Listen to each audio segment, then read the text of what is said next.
真穿书了，而且一来就是核心剧情点，不就是救男主吗？这题我会。王爷，您可还好？属下听到屋里有动静，可是王爷身子不适。什么王爷？原著里只有一个王爷，当今圣上的小皇叔，年纪轻轻却手握重权，后来世职篡位，屠尽皇家37口，终在后期被男主沈昭也亲手擒获，做成人质的。疯批反派昭王燕尘，你不是沈昭也？啊！你不是要帮本王解毒吗？怎么停了？等等，什么情况？我明明是奔着男主来的，怎么穿到反派床上了？传说还有发错货的。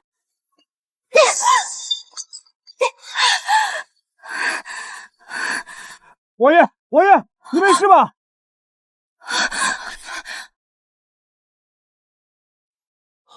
王爷，发生什么了？去，把人给我带回来。可是您的伤……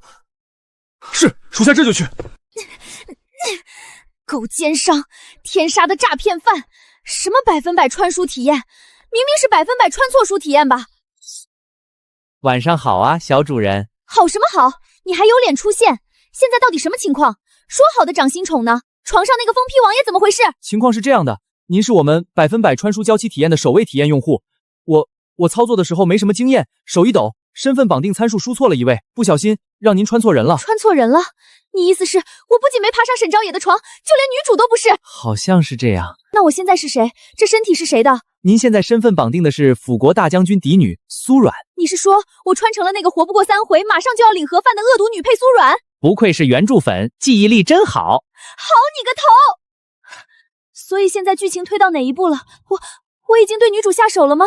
根据系统记录，在1个时辰前，苏软刚让人把下了春风度的糕点送到了女主玉清河的房间。什么？完了完了！按照原著，女主很快就会发现糕点有问题，然后顺藤摸瓜查到苏软，接着就是反杀剧情。快送我回去！立刻马上！我要申请退货，钱我也不要了。抱歉，小主人，您现实中的身体已经确认死亡，并且已于昨日火化，实在是回不去了。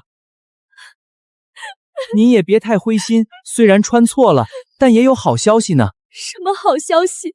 根据原著设定，您目前使用的身体苏软，颜值是全文第1哦，甚至超过了女主玉清河。颜值第1有什么用？能填平他智商倒数第1的坑吗？别生气，小主人。为了表达歉意，也为了您的体验，我们决定为您加赠一项特殊服务。只要您能在当前剧情里以苏软的身份成功苟住，我们就能……那我要是等不到你们系统恢复呢？万一我明天……哦不，今晚就嘎了呢？信号不好，您说什么？我听不清。那个，我妈叫我回去吃饭了，再见。喂，你别装信号不好，你给我说清楚。喂，刺客！完了，抓我来了！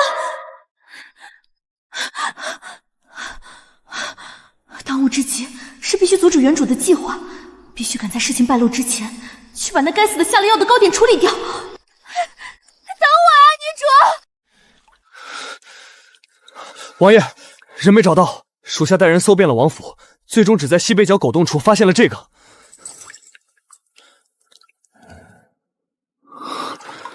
这簪子的气质与那胆大包正、下手狠辣的女人可半点不沾边，倒是会装。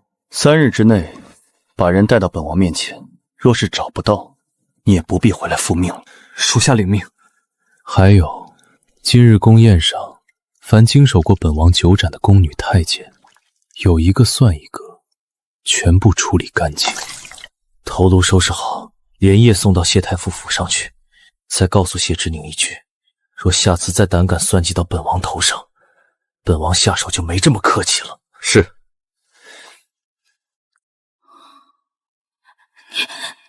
你不是沈昭野？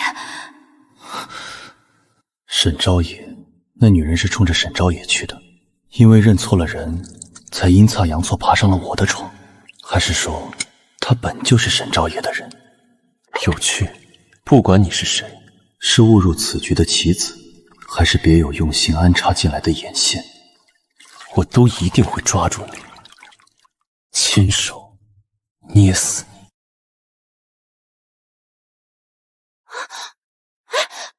姑娘，玉清河呢？快带我去找她。娘，您的脚，我没事，快带路。这怎么叫没事？姑娘别动，我背您进去。原著里苏冉身边是有个忠心耿耿的丫鬟来着，好像叫梨子。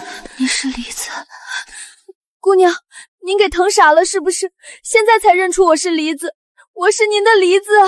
得，确认了，是那个智商感人的猪队友本友。好了好了，别哭了，先带我去找玉清河，要快。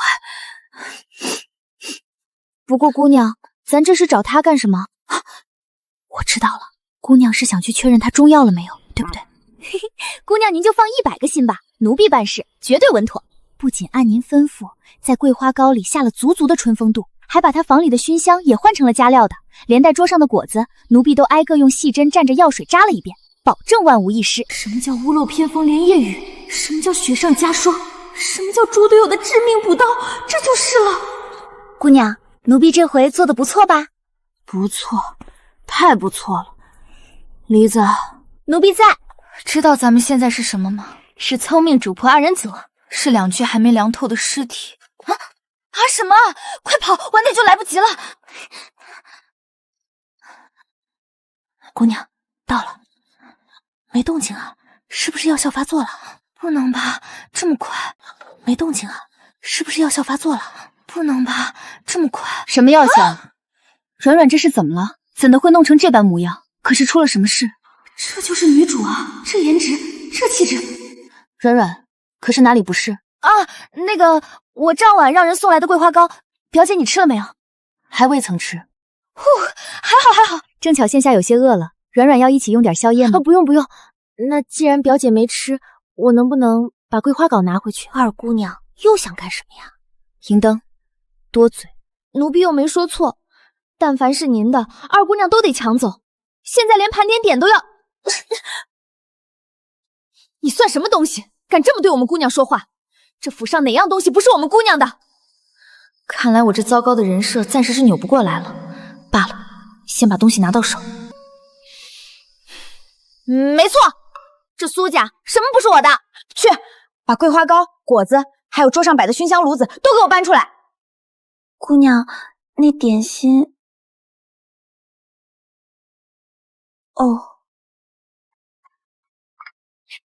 今天先拿这些，下次再惹我，房子都给你烧了。梨子，我们走。姑娘，二姑娘欺人太甚了，抢东西还这么理直气壮。我这个表妹倒也没有坏到无可救药。这还不坏，也就是姑娘你脾性太好了。姑娘，快醒醒，该起了。梨子，让我再睡会儿。不行啊，姑娘，错过了给夫人请安的时辰，可是要挨罚的。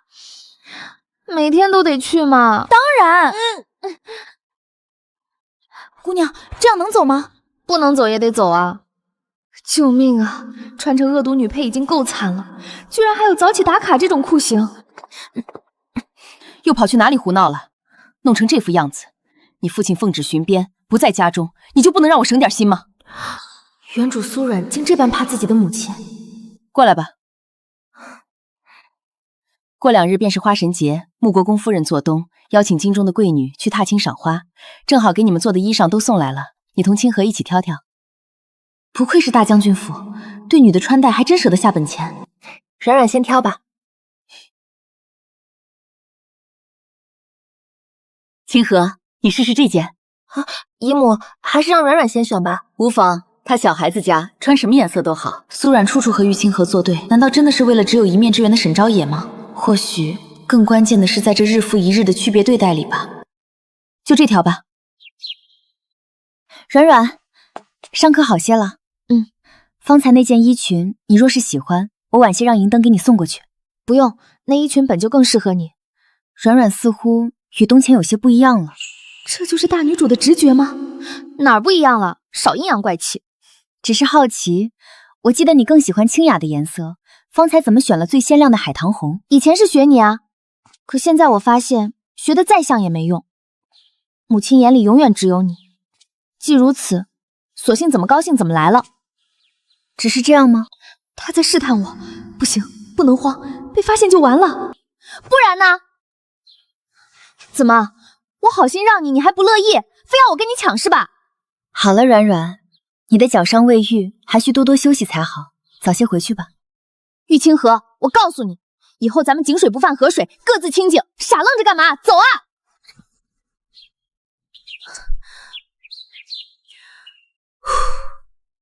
姑娘，您刚才干嘛不抢啊？奴婢都准备好动手了，那套衣服好看啊！抢什么抢？哎呀！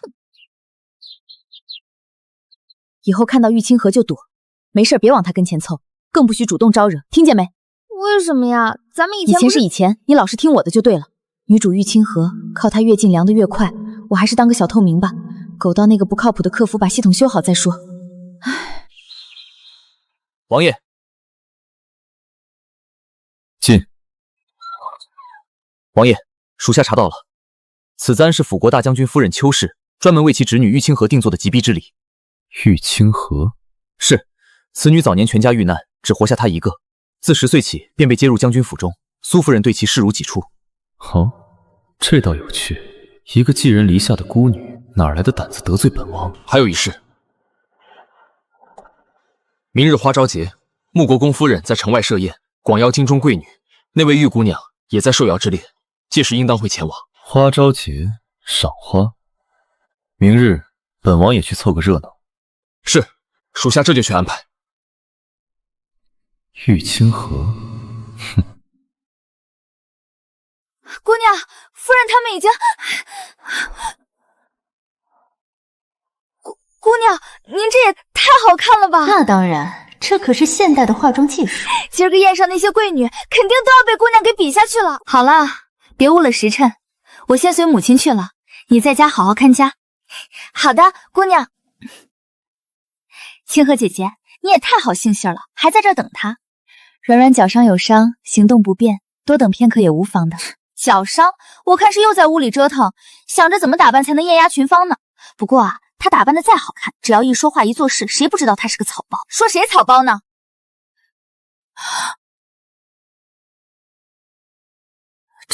这，软软来了哟！今儿这身打扮可真是费了不少心思吧？难怪让我们好等。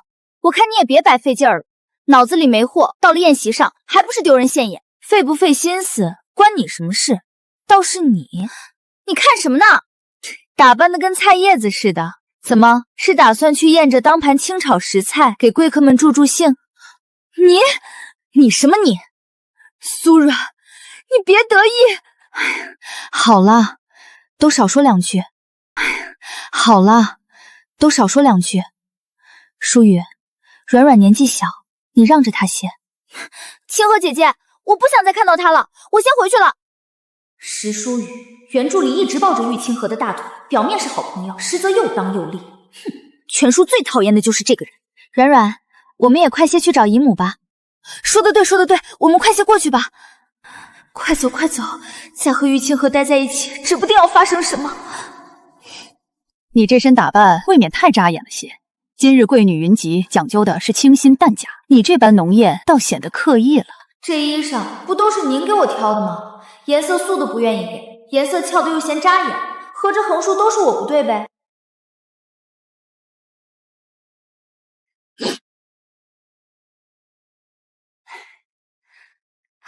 婉柔，可算把你盼来了。温姐姐劳你久候了。你我之间还说这些客套话，清河丫头越发标致了。这通身的气度，真是腹有诗书气自华，瞧着就让人喜欢。秦夫人过誉了哟，有些日子不见，软软竟出落得这般水灵了，让我险些没认出来。瞧瞧这小模样，鲜亮的跟枝头最嫩的海棠花似的，真惹人怜爱。快别夸她了，这丫头本就不知天高地厚，这下尾巴更要翘到天上去了。要我说，还是清河这样清雅更好。姑娘家贵在气质沉静。婉柔，你也别太偏心了，清河自是好的，可咱们软软难道就差了？我瞧着就很好，明媚鲜活，多招人疼啊！软软，你娘不稀罕你这个女儿，秦姨稀罕，赶明儿就跟秦姨回家去，怎么样？那正好，秦姐姐今儿就把她领回去，也省得整日里让我看着心烦。真要领回去也不是今天，要领也得挑个好日子，风风光光的把软软接走才是呢。隐约觉得这话里似乎有话，但一时又摸不通头绪。好了，站门口像什么话？快进去吧，园子里精致正好。你们年轻人自去逛逛吧。去吧，仔细些，莫要冲撞了旁人。尤其是你，安分些。是。也好，就在这儿等开席吧。金墨姐姐这身衣裳真好看，料子是云锦阁新到的吧？哟，我当是谁？原来是苏家那位才名远播的二姑娘啊！苏二姑娘今日这打扮，怎么不学你那位好表姐装淑女了？哎，别走啊！苏二姑娘这是瞧见我们来了就要走，莫非是我们扰了你的雅兴？这位姐姐说笑了，我只是坐久了想活动活动，各位请自便。谁是你姐姐？我可担不起，我们京墨可是京城第一才女，跟你这种草包可攀不上关系。京墨，御史大夫乔元之女，原是京城贵女中才名最盛的一个，看来是几次诗会花宴都被玉清河压一头，气不过就转头来找我这个草包表妹。你两眼珠子转来转去的，想什么呢？我在想，乔姑娘若是觉得谁压了你的风头，让你不痛快了，自该找正主说道去，拦着我这个草包做什么？谁告诉你我比不过她？那行，祝乔姑娘马到成功。站住！我让你走了吗？今天不拿出点东西，她是不会罢休了。我表姐这会儿人不在这儿，你们堵着我也没用啊。不如这样吧，桃李出深井，花艳经上春。这是我表姐昨日随意新作的一句。乔姑娘既然志在诗会头筹，不若先仗过这一局，再谈找我表姐切磋不迟。不是自诩才女吗？跟千古第一的诗仙李白比去吧。那诗是你写的？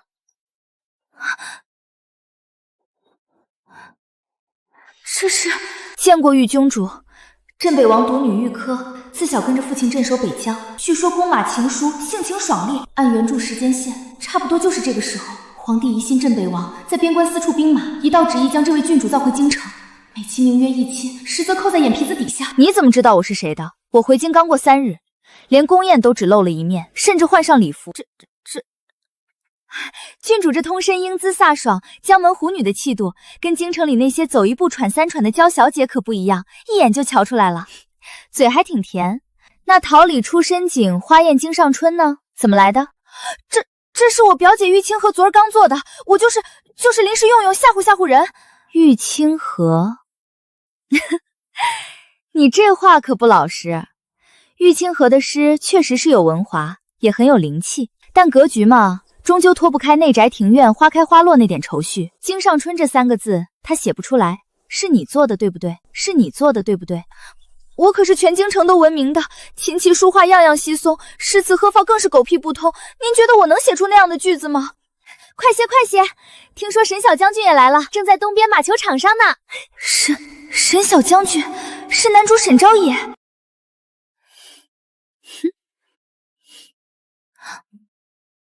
想看就去看啊，扭扭捏捏的做什么？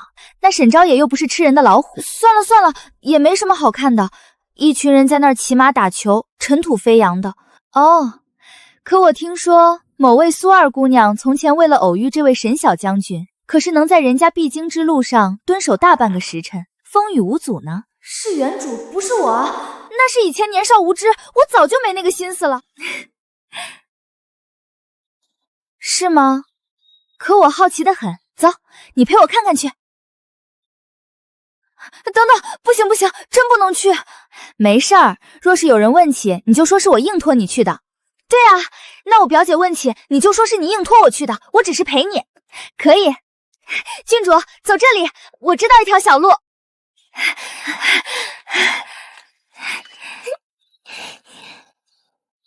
那就是沈昭也，身手确实不错。帅，太帅了！王爷，那位便是玉清河，确实是个难得一见的美人，也确实是那只青玉莲花簪该配的主人。可惜不是她。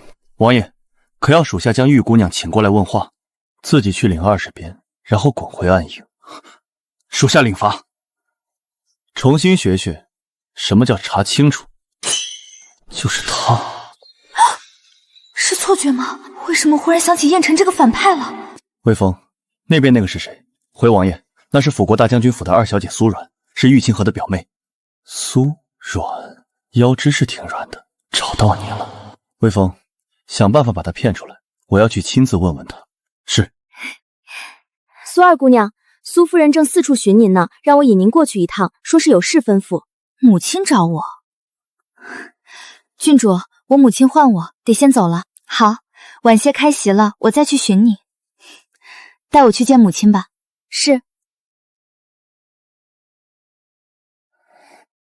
还没到吗？姑娘别急，苏夫人就在前面凉亭里歇脚呢，转过这条路就到了。不对劲，母亲就算要单独找我训话，也绝不会选在这种僻静无人的地方。不行，我得赶紧跑。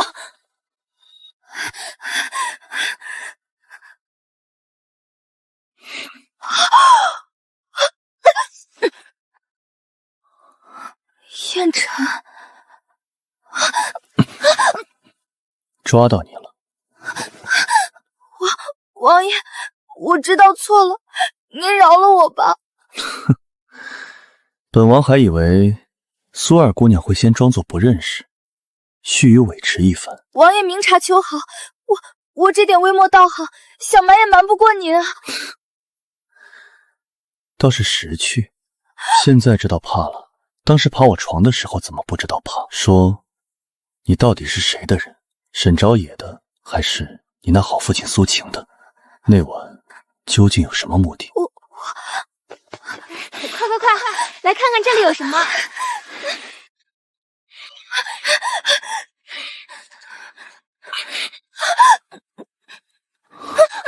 嘘，别出声。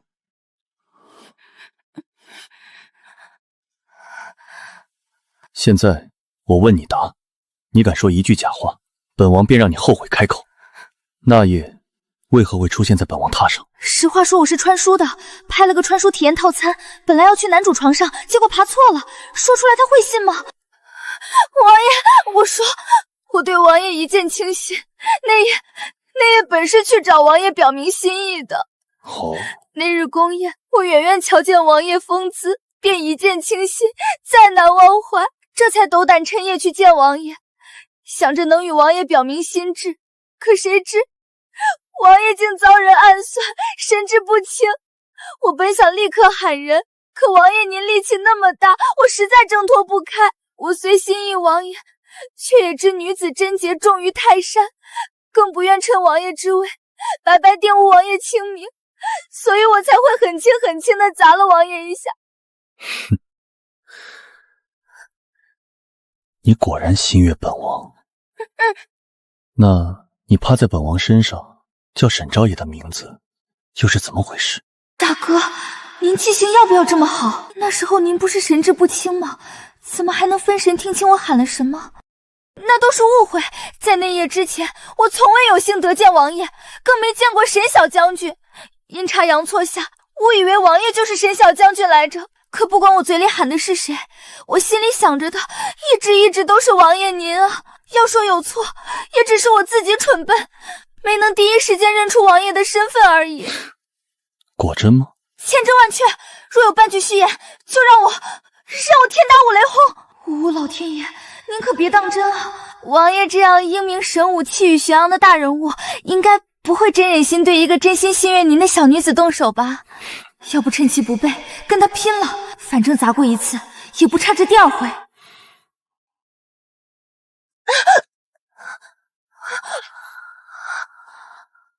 好啊，那你亲我。怎么不敢？拼了，又不是没亲过，亲一口换条命，这买卖怎么算都值。这个女人，王爷现在可信了？难道是觉得我的诚意不够？王爷，我先告退了。哼，有意思。王爷，可要属下将他带回？急什么？他既不愿说实话，本王便偏要看看他葫芦里究竟卖的什么药。这场猫捉老鼠的游戏才刚刚开始。吓死了！里是绝不能待了。首先，苏母看我哪都不顺眼，偏心偏到嘎吱窝。往后要是真出事，真指望不上他。玉清河那边更是雷区，即便我循规蹈矩不碍他也难保不会被他的女主光环波及，沦为炮灰。至于燕晨，方才那通湖州，也不知他能信几分，说不定下一刻回过神来，便要新账旧账一并清算。所以我必须得跑，回去就让黎子收拾细软，之前的首饰衣裳都带上，银票也得揣够，找个偏僻的乡下猫起来，等那个不靠谱的客户把系统修好。对，就这么办，得赶在宴席开始前溜回去，否则母亲寻不见人，又该生事。我的风筝！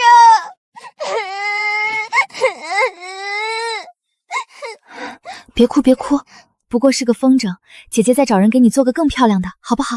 不要，我娘前些日子生病没了，这风筝是她病着的时候熬了好几夜给我做的，我只想要这一个。孤儿，和我在现代一样，这样啊？那姐姐帮你拿下来，好不好？真的吗？树很高，试试看嘛。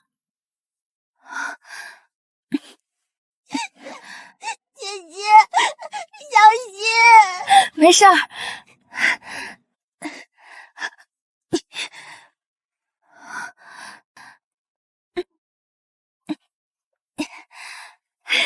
拿到了，我的风筝！舅舅，沈昭野，他怎么来了？不对，这小丫头叫他舅舅，那这丫头是……我想起来了，沈昭野有个早逝的姐姐，留下一个独女，难道……不行，我得远离她。不行，我得远离她。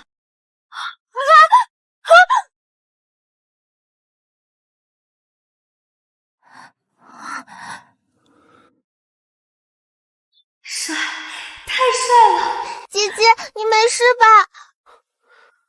苏儿姑娘，无事吧？可有伤到？他认得我？不对，他当然认得我。全京城谁不知道苏二姑娘痴恋沈小将军？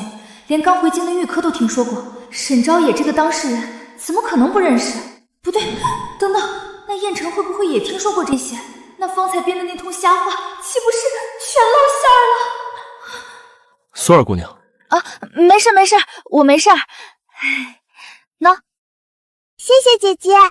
下次放风筝，找个空旷的地方，别再往树底下跑了，知道吗？姑娘，你怎么了？我没事，我没事。姑娘定是刚刚爬树的时候受伤了，前面不远就是府医的客院，我带姑娘过去处理一下。不用不用，应该就是擦伤，不碍事的。我要离他远一点，万一被人看见，再传到燕城耳朵里，那还得了？可是，真的不用，沈小将军放心，我没那么娇气，回去自己上点药就行。宴会快开始了，我先走了。舅舅，漂亮姐姐是不是不喜欢你啊？怎么跑那么快？不喜欢吗？走吧，送你回宴上。要是能再看看沈昭野就好了，但是不行，我可不能不远主后尘。当务之急是收拾细软跑路，越快越好，越远越好。苏二姑娘，郡主，苏二姑娘，可算寻到你了。郡主怎么会在这里？还不是我去宴席上寻苏二姑娘不得，实在担心，便出来寻你了。宴席快开始了，再不回去要被母亲骂了。郡主，我们快去宴席吧。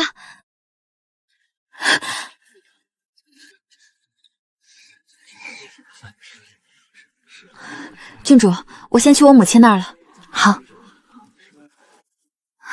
还知道回来，这般重要的场合姗姗而驰，成何体统？女儿方才在园中赏景，一时迷了路，并非有意迟来。哼，多学学清河，莽莽撞撞，半点规矩没有。先坐下吧，安分些。今日花招群芳荟萃，光是赏花品茶未免单调了些。不若老身做东，弄些诗文助兴，也算不辜负这满园春色。听闻南方有一奇特兰花，名为青玉鹤，今日便以此兰为题，请诸位姑娘即兴赋诗。至于彩头嘛，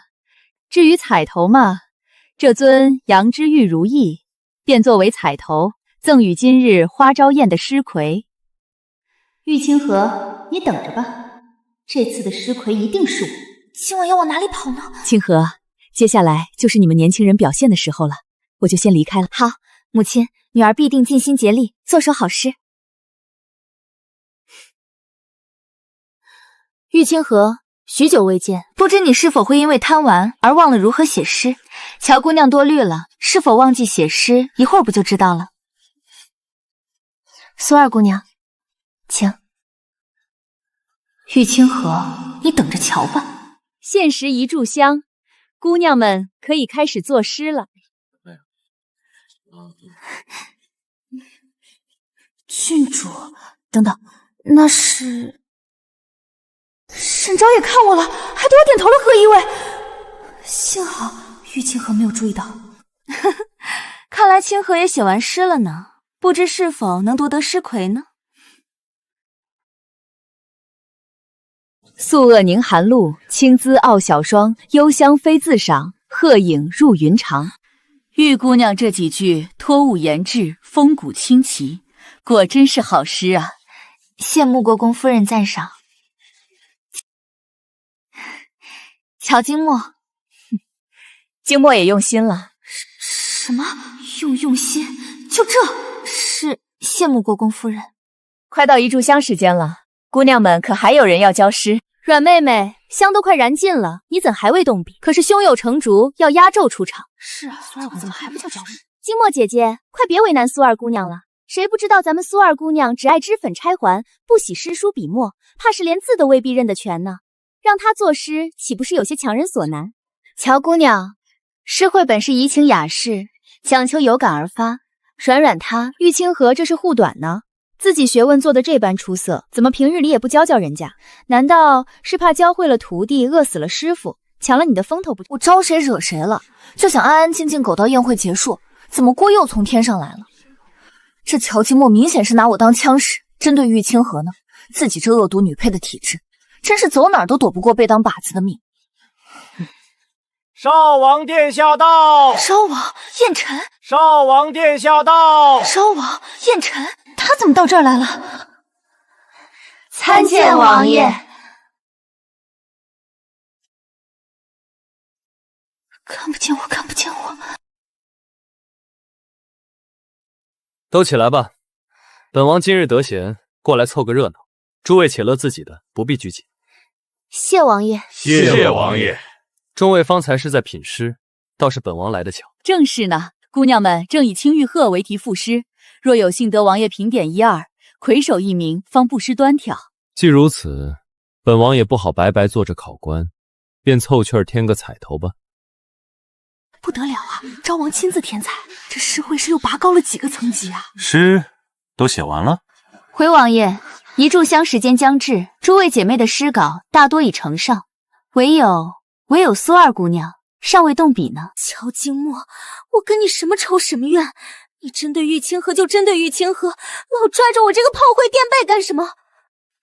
哼，哦，哪位是苏二姑娘？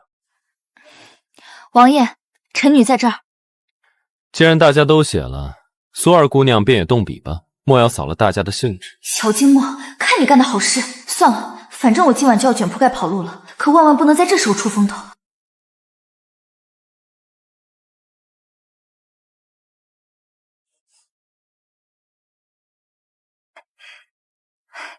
你也辛苦了，苏二姑娘。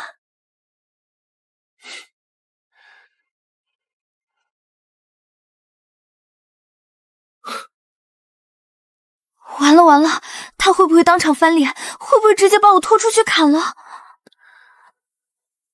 毕业凝霜刃，孤芳出玉瓷。不求蜂蝶故，自有鹤心知。香冷侵尸骨，影清浊墨池。春风墨香问，幽意寄云鸦。这首惊艳全场的诗是哪来的？他是对着我那张废纸念了一首自己做的诗。老身原以为玉姑娘的诗已是拔尖，没想到苏二姑娘更是深藏不露。此诗当为今日之魁首。确是好诗，此诗用笔含蓄，气度不凡。苏二姑娘真是真人不露相啊！这就是我打死不愿出风头的原因啊！这下不出一个时辰，苏家二姑娘花招诗会夺魁的消息就会传遍整个京城。到时再想悄无声息的收拾细软跑路，简直难如登天。苏二姑娘还真是深藏不露，平日里不显山不露水，倒把咱们都给骗过了。没想到竟有这般惊世诗才，实在令人佩服。王爷，臣女素来仰慕才学之士，今日见苏二姑娘诗才如此福德，实在心痒难耐，想当面讨教一二，可否请王爷随意再出一题，让我与她再比试一回？听起来倒是有趣，不过既然要比，光比试未免单调，不如压注如何？赌一赌，究竟谁能赢？王爷这主意妙极，来人，快设住桌。诸位，请吧。诸位，请吧。苏二姑娘，看来大家都很期待你的表现呢。比就比，话那么多干什么？苏二姑娘，你只管好好比，输了赢了不重要。谁要敢在你背后胡言乱语的嚼舌根子，我亲自帮你撕了他的嘴。去吧。我也信漂亮姐姐会赢。姑娘尽力一试即可。沈昭也大庭广众来这么一出，不仅玉清河那边说不清，燕尘那里，沈小将军用兵如神，想必看人也是独具顺气。既如此，本王也跟押一回。赵皇是怎么回事？燕尘这是……请王爷出题吧。那便以落花为题吧。来人，二位姑娘请吧。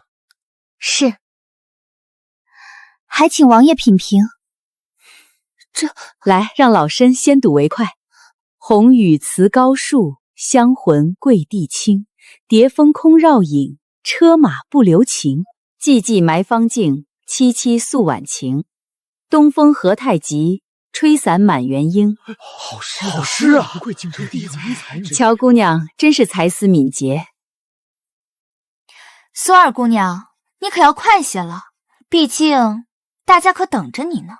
若你实在为难，直接认输也无妨。行，这么想比是吧？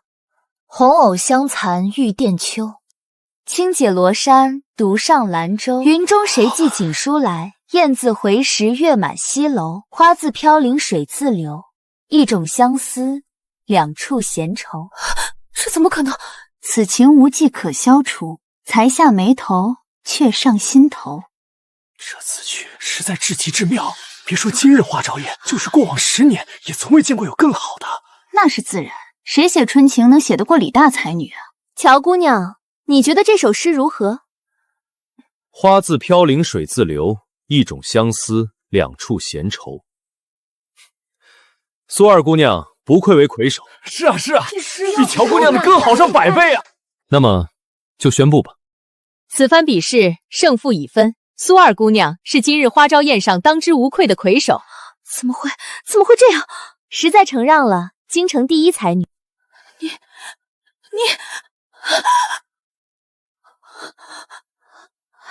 秋末，快扶乔姑娘去厢房歇息，请府医来看看。让你嚣张！真是好有趣一只小狐狸，从前怎么倒没发现？这也叫不认识吗？今日还真是不虚此行，看了几首好诗，也看了一场好热闹。本王乏了，先走一步，诸位尽兴。怎么感觉燕尘的心情不太好？恭送王爷。软软今日可真是给秦姨长脸了，那诗做的连王爷都亲口夸赞，往后看谁还敢乱嚼舌根，说你是个小草包。婉柔，我可跟你说好了，过2日我府上设个小宴，专程下帖子请软软过来，你可不许拦着，这孩子我瞧着就投缘。届时定让他过去叨扰。软软，到时候可一定要来，秦姨亲手做桂花糖藕给你吃。谢谢秦姨。苏夫人，请留步。怎么了？夫人让老奴追出来，亲手将这个赠与苏二姑娘。这对金钗是老夫人当年的陪嫁之物，压箱底好些年了。今日瞧着苏二姑娘鲜亮明媚，与这簪子正相配，便特意让老奴找出来，存当一点心意，贺姑娘夺魁。既是国公夫人厚爱，你便收下吧，好生谢过夫人就是。多谢国公夫人赏赐，劳烦嬷嬷代为转达软软的谢意。苏二姑娘客气了，夫人还说今日一见未免仓促，还望姑娘得了空多来府上坐坐，陪她说说话。小女子应该的。那便祝苏二姑娘一路顺风。你先别走，跟我来。跪下。今日那2首诗，当真是你所写？我别想着编话来糊弄我。你是我肚子里出来的，你几斤几两，我能不清楚？从小你念书就不成器，先生教的字都认不全，更别说那些诗词歌赋的规律用典。你告诉我，你拿什么作诗？不吭声，心虚了。别以为我不知道你今天打的什么主意，又是打扮的花枝招展，又是当众作诗出风头，不就为了压清河一头？我没有。你没有，从小到大你就爱跟清河争。他得件新衣裳你要，他得知新簪子你也争，就连他读书识字你也吵着要请先生。结果呢，先生请来了，你3天打鱼2天晒草，最后连字都写不利索。可我万万没想到，你现在变本加厉，为了争这一口气，为了出这个风头，你连当众撒谎作弊都做得出来。你知不知道，今日若是被人当场揭穿，丢的不是你苏软的人，而是整个辅国大将军府的脸面。你父亲在朝为官，最重清誉，你这是在拿苏家的名声当儿戏。母亲，今日之事并非我主动挑衅，是乔经墨欺人太甚，他针对表姐，却拿我这个草包开刀，当众羞辱。难道我就该任由他欺负，缩着脖子不吭声？难道那才叫不丢将军府的脸吗？你还敢顶嘴？乔经墨如何？那是他没教养。可你呢？你用了什么手段？靠作弊赢来的风光，很光彩吗？你知不知道，今天这诗会对清河有多重要？你知不知道你这一搅和？罢了，你现在就给我滚去祠堂跪着反省，什么时候知道错了再出来。母亲说了这么多，女儿却只有一个问题想问。母亲今日这般生气，到底是气我写诗作弊丢了苏府的脸，还是气我抢了表姐的风头，怕我耽误了她的好姻缘？你这是在怨我？难道不该怨吗？母亲口口声声怪我处处与表姐争抢，可若母亲不偏心，表姐有的我样样都有，我又何须去抢？母亲嫌我不学无术是个草包，可若母亲有将对表姐的一半心思用在我身上，我至于被人嘲笑这么多年吗？你给我闭嘴！母亲，我有时候真想不明白，到底我和表姐谁才是您的亲生女儿？放肆！谁教你这么跟我说话的？你这么忤逆不孝的样子是跟谁学的？难道我说的不对吗？你真是无可救药了。我知道母亲一直觉得我碍眼，心里巴不得没有我这个女儿。您放心，很快您就能如愿了。站住！反了，真是反了！夫人，这是怎么了？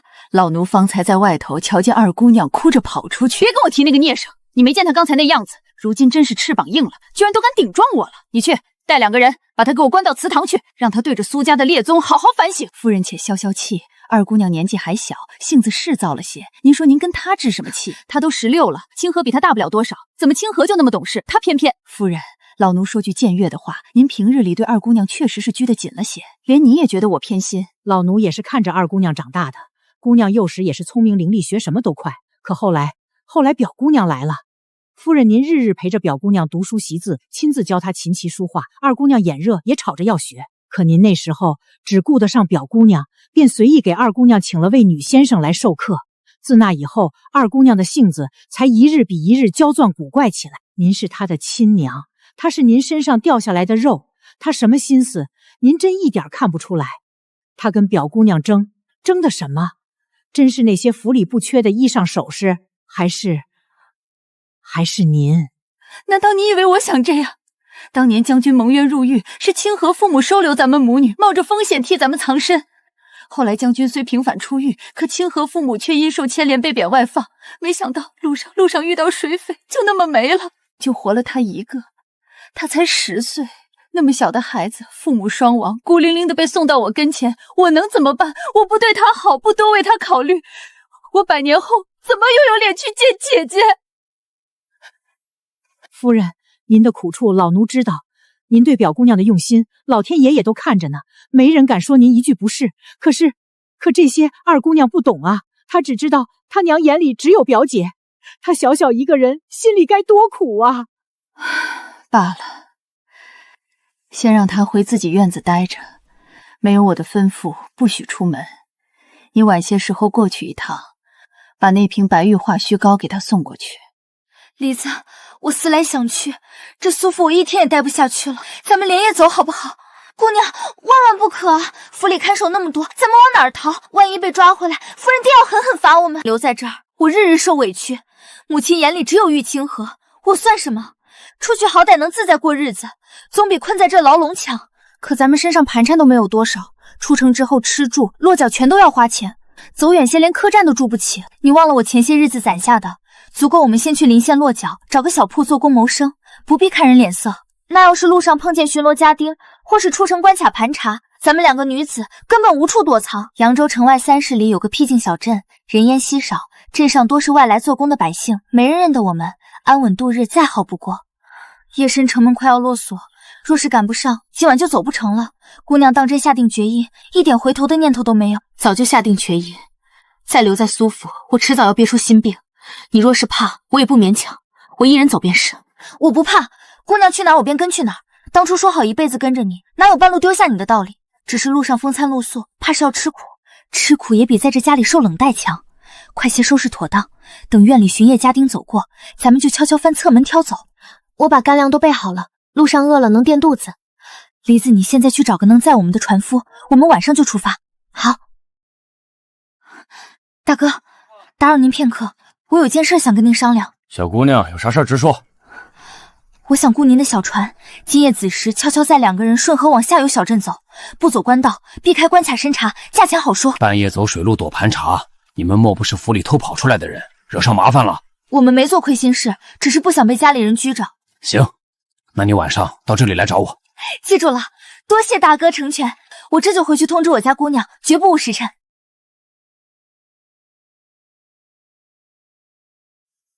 王爷，今日花朝宴上的对赌，您怎知苏二女子是故意藏拙，一定能胜过乔姑娘？若苏二女子真比输了，该如何收场？输，本王想让她赢，她就不会输。属下多嘴了。吩咐你的事办得如何了？回王爷，一切都已按您的吩咐准备妥当。很好。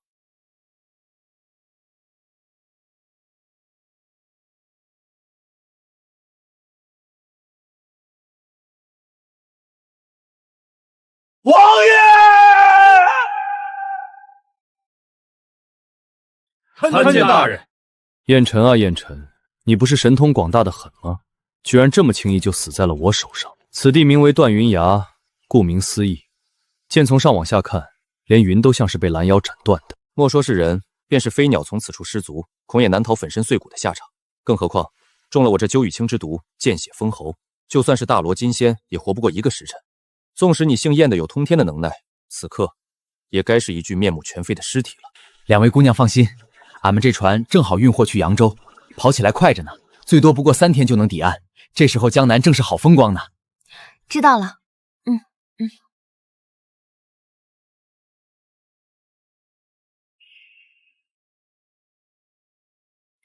哎，这瞧瞧啊，2个秋儿，模样标致的很，尤其是那个穿粉衣裳的，老子跑船这么多年都没见过这么勾人的。卖给扬州醉春炉的刘婆婆，至少这个数。大哥好眼力，那细皮嫩肉的，一看就是大户人家偷跑出来的小姐，这种货色最抢手了。就是旁边那个丫鬟瘦了点，不过力气好像不小，也能卖去当个粗使。小声点，别惊醒了肥鱼。嘿嘿，到时候银子到手，够咱们快活好一阵子了。嘘，等天亮靠在前面芦苇道，喂点药，捆肩上，直接送过去。梨子，赶紧起来！怎么了？别说话，和我赶紧跑。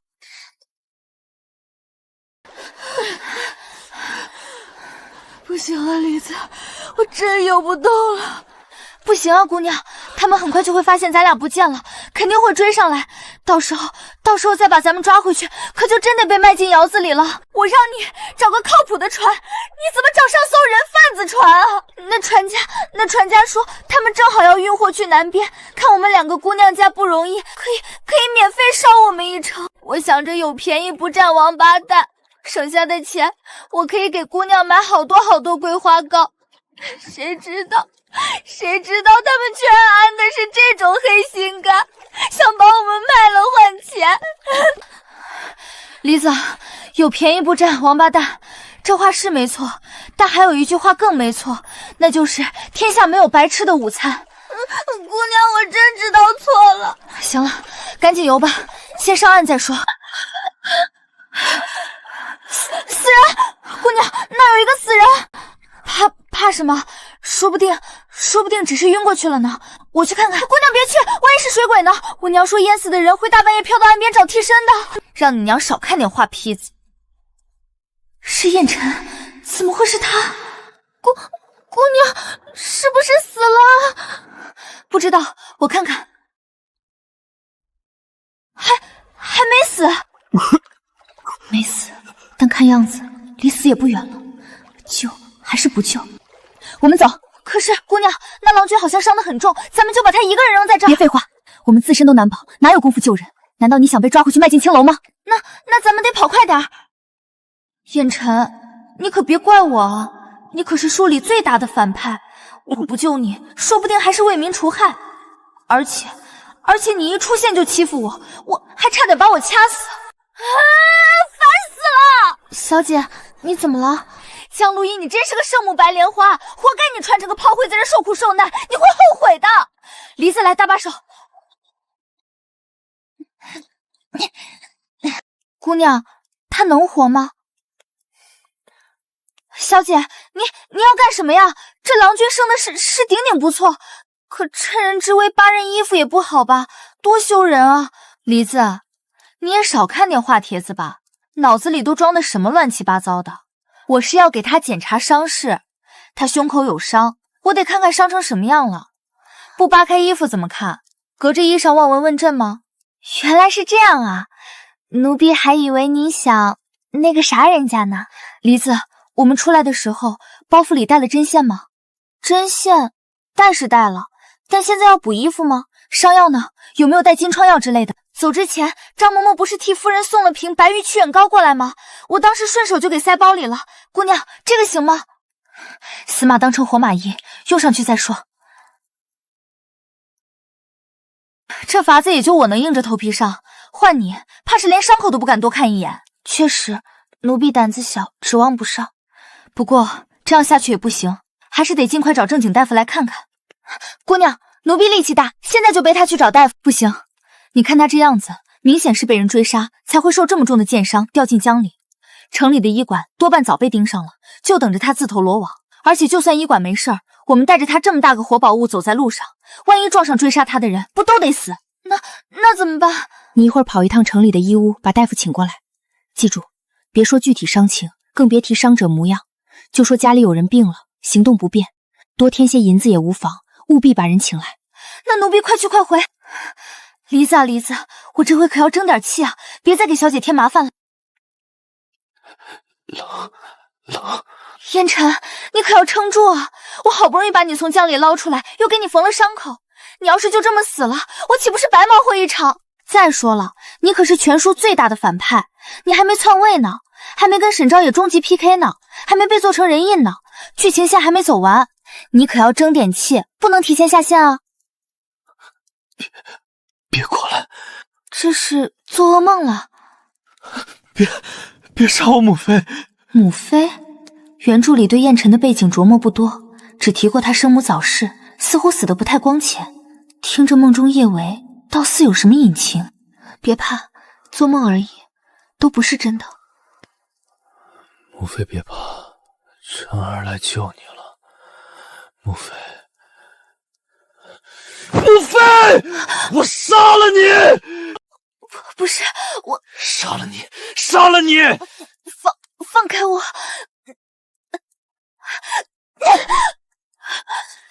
这可不能怪我，是你先动手的，我这顶多算正当防卫，我还救你了。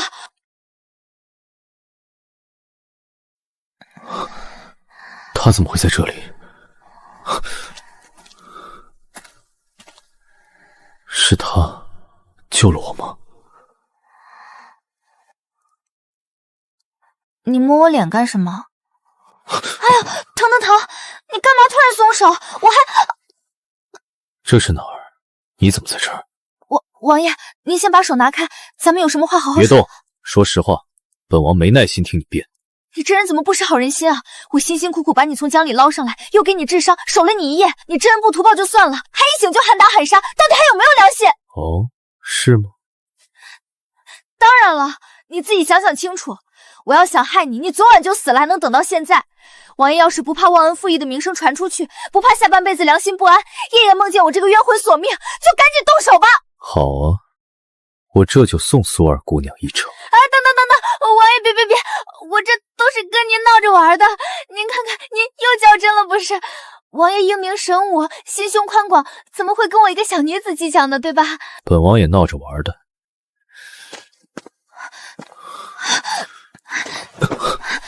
你伤那么重，还是好好休息一下吧。为什么我感觉我这里有点痛？完了，这要是被他发现是我拿石头砸的，那我的小命可就不保了。不行，我得趁他还没发现，想个办法糊弄过去。这伤应该是王爷在江里被石头撞的。您不知道，我捞您上来的时候，您身上好几处淤青呢，估计是顺着江水冲下来时磕磕碰碰弄的。万幸没伤着骨头。可我怎么感觉像是被人砸的？王爷渴了吧？饿不饿？您先在这儿好好歇着，我出去给您找点干净的水和吃的。怎么，我是什么洪水猛兽吗？你跟那沈昭也在一起的时候，怎么不见？看来我脑子真的是伤得不轻，莫名其妙说这些做什么？胸口这道剑创极深，几乎透体，幸而被及时缝合起来，才不至于失血而亡。至于那剑上的毒吗？看来那老东西炼的避毒丸，倒还真有几分用处，连鸠羽青都能解。幸好动手前我提前服了药，否则纵使剑矢入肉时，我刻意偏了半分，避开真正致命之处。鸠羽青的毒性也足以让这场以假论真的假死弄假成真。只是那老东西若知道我又把自己折腾成这副德行，怕是又要吹胡子瞪眼，骂他不知死活了吧。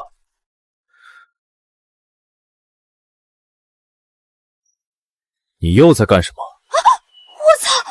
吓死我了！赶紧滚下来！本王可不是沈昭也，你要是真摔下来，本王可没那份闲心去接你。王爷怎么知道沈小将？怎么知道我之前从树上掉下来过？本王知道的可不止这一件，还想听听别的吗？不用了。王爷英明神武，算无愚见，知道什么都是应该的。爬那么高干什么？梨子天没亮就去找大夫了，这都快一整天了，就算爬都该爬回来了。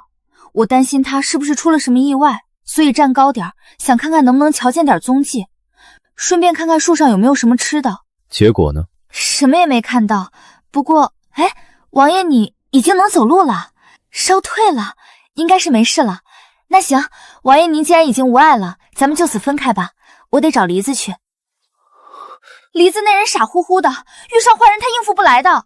不过就是个丫鬟，丢就丢了，待本王回了王府，再陪你几个更伶俐的便是。这个王八蛋的燕尘，再说那可是梨子啊！又在心里骂本王什么？王爷说笑了，我哪敢啊！梨子从小跟我一起长大，也是我把她带出苏府的，我不能不管她。不许去！什么？您养您的伤，我找我的丫鬟，咱们互不耽误啊！本王在此消息绝不能泄露出去，所以在本王的事情办完之前，你不许离开。我苏冉发誓，绝不将王爷的行踪泄露半分，否则天打雷劈，不得好死。你这样满嘴谎话的女人，在本王这儿可没有一点信用可言。王爷这话说的，我什么时候骗过您？那行，那我不走了。行，你不让我明着走，我等你睡着了偷偷跑总行吧？我看你还怎么拦我！张嘴！你给我吃了什么？3尸丸剧毒，7天之内若没有我的解药，就会肠穿肚烂，痛苦而死。敢跑，你就死定了。燕尘，你这个疯子王八蛋，你恩将仇报，你不得好死！早知道就该让你烂在江里喂鱼。梨子啊梨子，你可千万要好好的，你家姑娘我现在是彻底跑不掉了，只能靠你自己回来了。夫人，怎么样？外头有消息吗？老奴让人拿着二姑娘的画像，把城里大大小小的客栈、茶肆，但凡能落脚的地方都问遍了，没见着二姑娘的影子。夫人仔细身子，您都2天没合眼了，这样熬下去怎么受得住？这孽障到底跑哪儿去了？她一个姑娘家，身上又没带多少银钱，这深更半夜的，若是遇上歹人……夫人，眼下这情形，光靠咱们府上的人，怕是难找了。要不咱们报官吧，让京兆尹的人帮着找，总比咱们这样瞎子摸象强。不能报官，软软是个姑娘家，她这一走，本就够让人磨舌根的了。若在大张旗鼓的报官，让满京城都知道辅国大将军府的嫡女夜半失踪，他往后还怎么做人？哎，我知道，他才16岁，还没说亲呢。这名声要是坏了，他这辈子就毁了。可这不报官，咱们上哪儿找去啊？二姑娘要是有个3长2短，可怎么跟将军交代？你先让我想想，让我好好想想。方才大小姐又去花朝阁仔细看过一遍，屋子里整整齐齐，没有打斗挣扎的痕迹。衣柜里衣裳少了几件，庄严里少的几件首饰也都是便于携带的细软，所以至少可以确认，软软并非是被贼人掳走，而是自己离家出走的。离家出走？他为什么要走？我那日是凶了他几句，可那也是为他好啊。夫人，他既带了银钱衣物，便是有所准备，想必一时半会儿不会让自己陷入绝境。所以咱们现在要做的不是乱，而是稳。我知道了，嬷嬷，劳烦您再吩咐下去，让人悄悄去码头、车马行，甚至城外那几个大集市打听打听。软软既然要走，总得雇车乘船，这些地方才最可能留下踪迹。夫人说的是，老奴这就去准备。姨母，清河你来了。你说软软她会不会出什么事？她从小娇生惯养的，没吃过苦，这2天一个人在外头，也不知是怎么过的。不会的，那日诗会上您也瞧见了，软软不是没主意的人，她能写出那样的诗，能当着满堂宾客压下乔金墨的气焰，就不是真傻。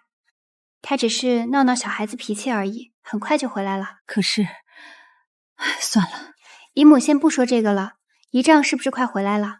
对，你姨丈日他来信说已经到护城了，算日子再过3、4天就该进京了。我这就给他写信，让他尽快赶回来。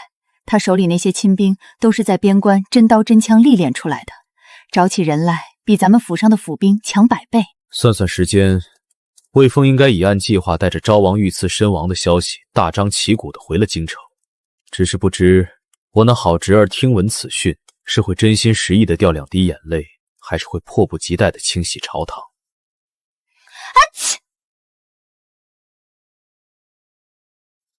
这女人胆子真是时大时小，怂的时候恨不得钻地缝，倔起来又敢跟我对着干，现在居然还学会这么幼稚的表达不满了。你这样吸引我的注意，难不成想我抱着你睡？你那丫头叫什么来着？干嘛？不知道名字，我怎么让人帮你找？真的？你肯帮我找她？所以到底叫什么名字？梨子，她叫梨子。我就知道王爷您看着冷，其实心肠最软最好了，一看就是刀子嘴豆腐心，怎么会真的不管我的丫头呢？可是在这荒郊野外的，怎么让人去找呢？您的人能找到这儿吗？这是信鸽，真是好大的鸽子啊！信鸽？那种蠢物也配合本王的掠银笔？行，就你的破鸟最厉害，天下第一，无所匹敌，行了吧？我的部下已经过来了，走吧，我们去临安镇。王爷，您怎知此处靠近临安镇的？你不是说你们从城南码头出发，顺水而行，约2个时辰后跳水逃生？依当时水速估算，距离最近的便是临安镇。难怪在原著里，他能以一人之力搅得前上天翻地覆，杀得朝堂血流成河，连男主沈昭也都险些折在他手里。这份心智，这份算计，这份于绝境中依旧冷静掌控全局的能力，王爷真厉害。那梨子去找大夫，肯定也是去了最近的临安镇，快让您的人帮着找找吧。他一个人又傻乎乎的，我实在担心。等到了地方，我自会让他们去找。满意了？满意，特别满意。王爷您真是算无异戒，心细如纱，体恤下情。闭嘴！拜托，一定要找到梨子。睡觉吧，明天早上起来赶路。刚好困死了。蠢女人。这位公子，你这腹肌练得不错，就是略硬了些，不够 Q 弹。摸够了吗？再摸摸。对不起，我不是故意的。你伤口怎么样？裂开了没有？我看看。赶紧滚！我们怎么睡在一起了？你没对我做什么吧？这话应该本王来问吧。昨晚某个女人大半夜的喊着冷，没骨头似的往本王身上拱，手脚并用缠得死紧，怎么都掰不开。我都不知道。这只手在本王身上摸了一整夜，拉都拉不开，皮都快被你摸皱了。10个难关，挨个摸腹肌，原来不是梦，是我在睡梦中把燕尘当成难关，又捏又蹭，实打实的摸了一整晚。怎么，苏二姑娘摸的时候不是很开心吗？现在怎么倒知道羞了？谁开心了？我那是梦见在摸小猫小狗来着，谁让你自己离我那么近的？哦，你是说本王长得像小猫小狗？你当然不像小猫小狗，你像吃人不吐骨头的饿狼。反正我不是故意的，放心好了。苏二姑娘不用这么着急和我撇清关系，昨夜那些就当是本王报答你的救命之恩，不会让你负责的。什么叫就当是报答救命之恩？什么叫不会让我负责？搞得我占了你多大便宜似的。明明就是我辛辛苦苦把你从江里捞上来，还被你恩将仇报喂了毒药，现在不过就是摸了几下腹肌而已。他又没少块肉，不能骂，不能骂，骂了肯定会被掐死。王爷真是心胸宽广。也就还行吧。好了，准备走吧。去哪儿？去临安镇，不去找你那傻丫头了。找，王爷您慢点，小心脚下，伤口还疼不疼？要不我背着你？不必，这点疼尚且扛得住，不用和我献殷勤。可那剑伤很深，昨夜才勉强缝好，一路走颠簸路，万一崩开流血可怎么好？那不得耽误时间？万一去晚了，梨子可怎么办？你那个小侍女不会出事的，顶多是请大夫耽搁了时辰，我们先去镇上医馆等候便是。但愿如此。要是他出了什么差错，我心里实在过意不去。何况现在就我们2个人，连个搭把手的人都没有。方才你对我倒是半点不留情面，如今倒处处惦记你的丫鬟，难不成在你心里，我还不如一个小丫头重要？能一样吗？梨子是真心待我，你醒过来第一时间就要掐死我，我凭什么把你放在前头惦记？时辰不早了，懒得和你浪费口舌了，该出发了。慢点儿，王爷等等我呀！受了伤还走那么快，还不等我，简直就是恩将仇报。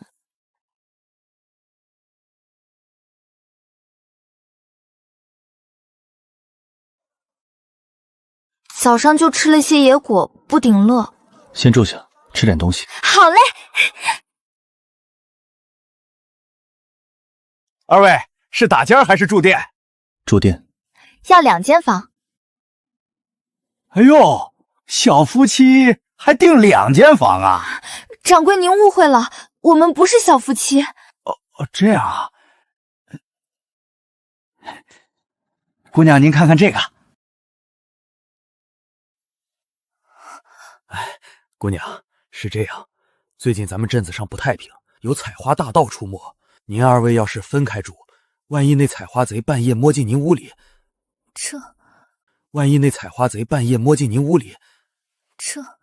再说了，小两口闹别扭，开1间房正好说说话，把误会解开就行，何必分房睡伤感情呢？掌柜，我们真的不是。什么采花大盗？这报纸分明是几年前的。8成是这掌柜看我俩狼狈，以为是私奔的小两口，故意编个故事吓唬我，想撮合我们住1间呢。掌柜的，多谢您的好意，不过我们真的不是那种关系，还是开2间房吧。至于采花贼，他要是敢来一个我打一个，来2个我揍1双，就当为民除害了。姑娘好身手，都听他的吧。得嘞，2楼左转，天子1号和2号房，2间相连着的，2位请。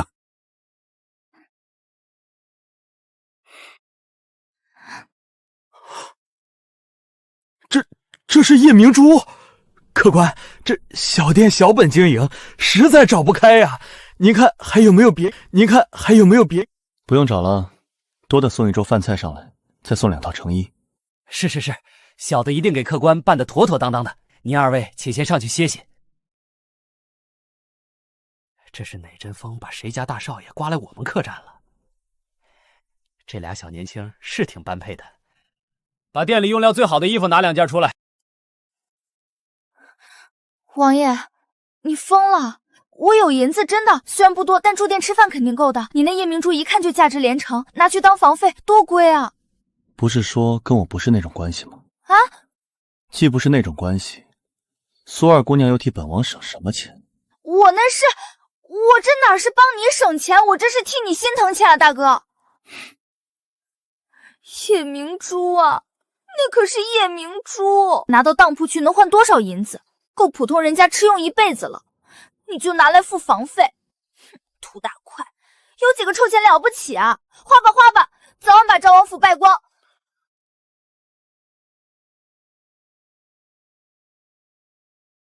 姑娘，您的热水和衣裳送来了。姑娘瞧瞧，这料子虽然比不上您身上这件，但在咱们临安镇已经是顶好的了。有劳掌柜了。您客气，您客气。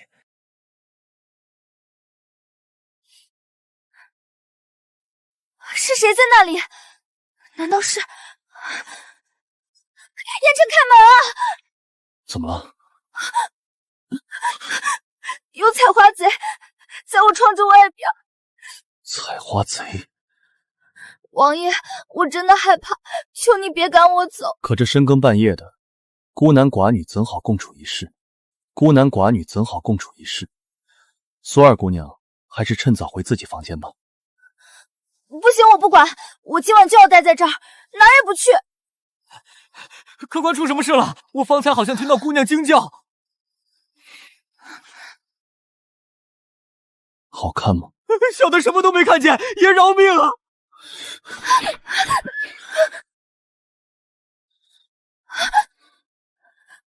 你要做什么？你说呢？现在给你2个选择：一留在这里歇息，2回你房间。总比面对不知是人是鬼的采花贼强。那我留下。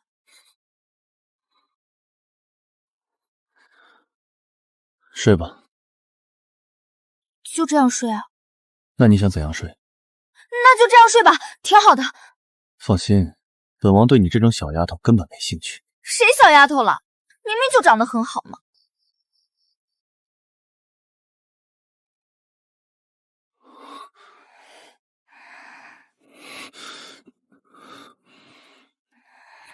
冷。王爷，进。王爷居然会让人睡在自己床上，还是个刚认识不久的女人。别走，我害怕。先出去，明日再说。是，要不是这颗夜明珠，还真找不到王爷呢。王爷不近女色，在京城是出了名的。昭王府里连个像样的丫鬟都没有，一应事务皆由小厮侍卫打理。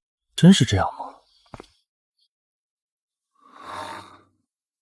打10盆清水来！王爷这是怎么了？宫宴上，谢太傅之女谢之宁故意将酒水洒在王爷身上，指尖擦过王爷的手背，王爷马上嫌弃的不行，这不回来立马要打水洗手。这么想来，好像是真的啊。万一呢？万一王爷哪天不小心看上了自己，自己是拒绝好还是不拒绝好？拒绝了对不起王爷知遇之恩，不拒绝又过不去自己心里头那道坎儿，不拒绝又过不去自己心里头那道坎儿。不过如今看来，应该是没事了。王爷肯为苏二姑娘付出这么多，默许她一路跟随，同处一室，甚至同榻而眠，那应该没我什么事了。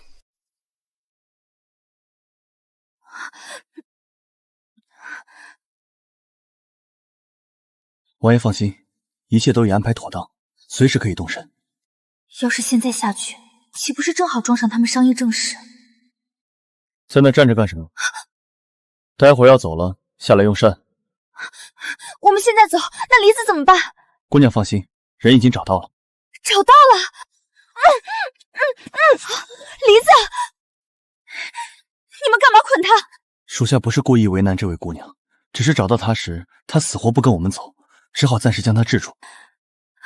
姑娘，我还以为再也见不到您了。不哭了，不哭了，都是我的错，我不该让你一个人去的。先跟我回房间收拾收拾，再吃点东西。先跟我回房间收拾收拾，再吃点东西。慢点，慢点，又没人跟你抢。先喝口水，别真噎着了。好多了。对了，之前让你去找大夫，怎么一去就没影了？我还以为你出什么事儿了。奴婢那天走了一夜，天亮了才进镇上，运气倒是不错，很快就找着了个坐堂的老大夫。结果还没出镇子，远远就瞧见张嬷嬷带着人正到处找姑娘呢。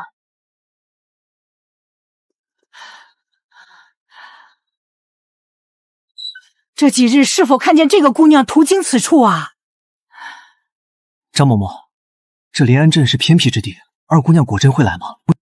二姑娘失踪多日，她就算不来偏僻之地，我们也必须一家家问过去。是，张嬷嬷，方早有个年龄、身形差不多的姑娘从那边路过了，快，跟上去看看。这么快就找来了？然后呢？这么快就找来了？然后呢？然后奴婢就慌了呀，所以奴婢就赶紧带着大夫往山里头绕。大夫，您确定这个伤能治吧？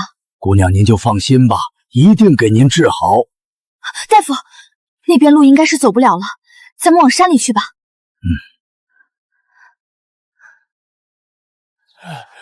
姑娘，我给大夫找来了。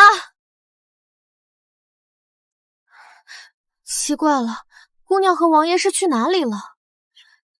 不对啊，大夫，麻烦您了，再跟我去山下看看吧。可那山路七弯八绕，黑灯瞎火又看不清，走着走着把自己绕迷路了。苏二姑娘，王爷让属下来问问，姑娘可收拾好了，可以准备启程了。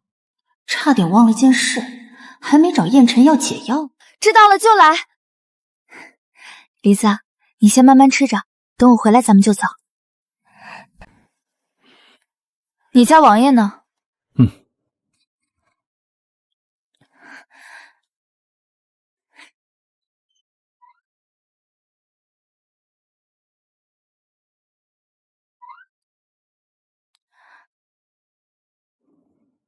什么事？怎么没见过？那能一样吗？之前那是情况特殊，救人要紧，现在光天化日的，王爷您能不能注意点影响？影响？本王在自己房里上药，苏二姑娘自己闯进来，倒怪起本王不注意影响了。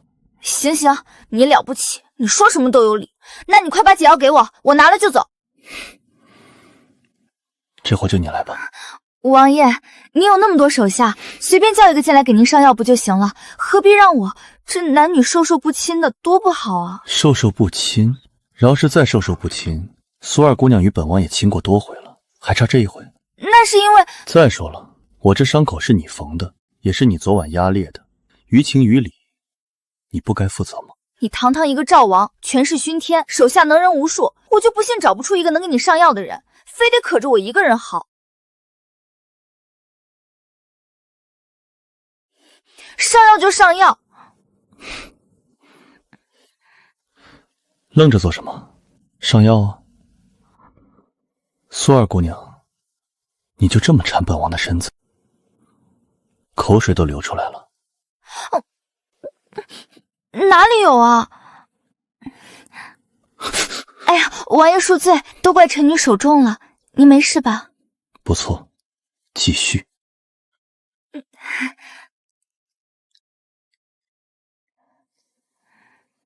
药上完了，可以给我解药了吧？本王什么时候说过，你给本王上药，本王就会给你解药了？燕晨，你都已经和你那些手下接上头，马上要回京城了，为什么还不给我解药？等本王手头的事情办完，自然会给你。你什么意思？意思是你得乖乖跟本王回京，等本王把事情办完再说。不行，我好不容易才从家里跑出来的，要是不回去，我母亲会把我活剐了的。哦，那本王就爱莫能助了。毕竟解药在本王手里。算你狠！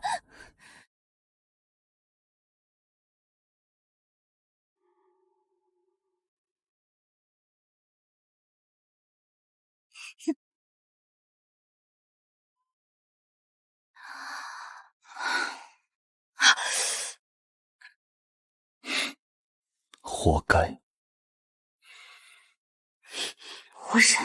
我忍行了吧？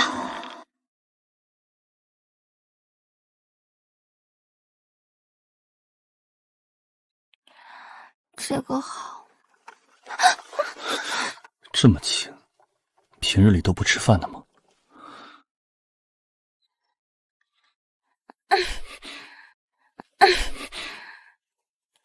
别动我！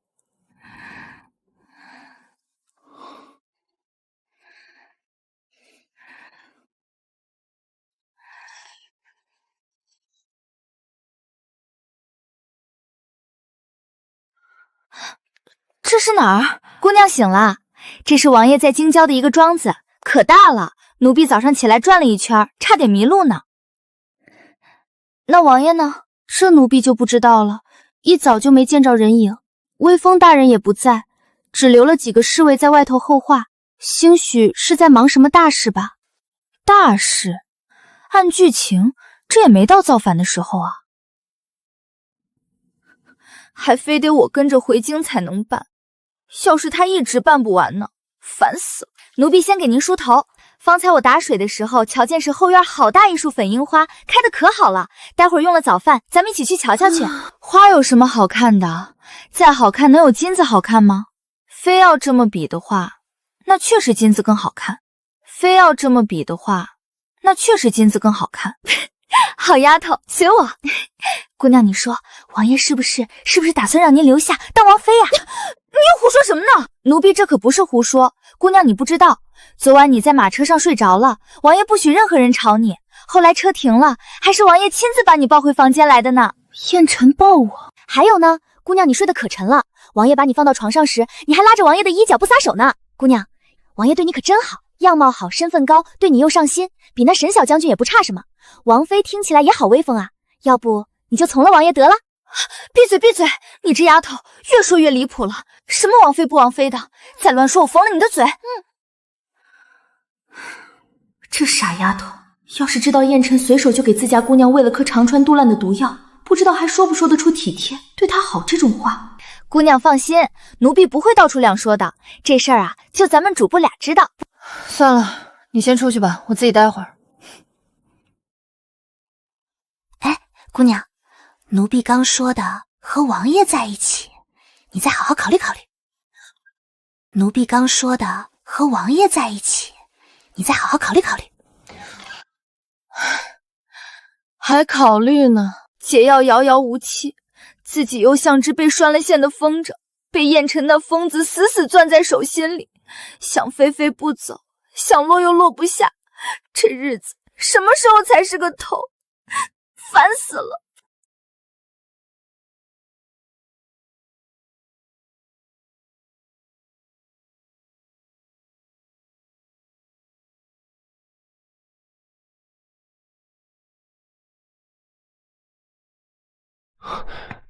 真美啊！出来一下。见过狼吗？没见过。那本王带你去看。不用了吧？你慢点，你慢点。别怕，这狼虽凶狠，但关了这么久，饿也饿得没脾气了，比刚回来时老实多了。饿也饿得没脾气了，比刚回来时老实多了。来，我教你，看看他的眼睛像什么？我不知道。像你，看着老实，努力缩着爪子装乖，但其实满肚子坏水。你看，我说对了吧？看起来已经被驯服，但其实呢，随时准备好要扑上来反咬一口。肉没了怎么办？这狼是本王当初亲自带人猎来的，金贵得很。不如就用你这手来喂吧，又白又嫩的，他肯定很喜欢。王爷，您别开玩笑了。开玩笑？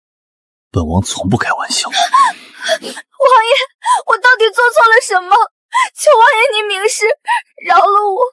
我给你的令牌呢？什么令牌？还装傻？那这是什么？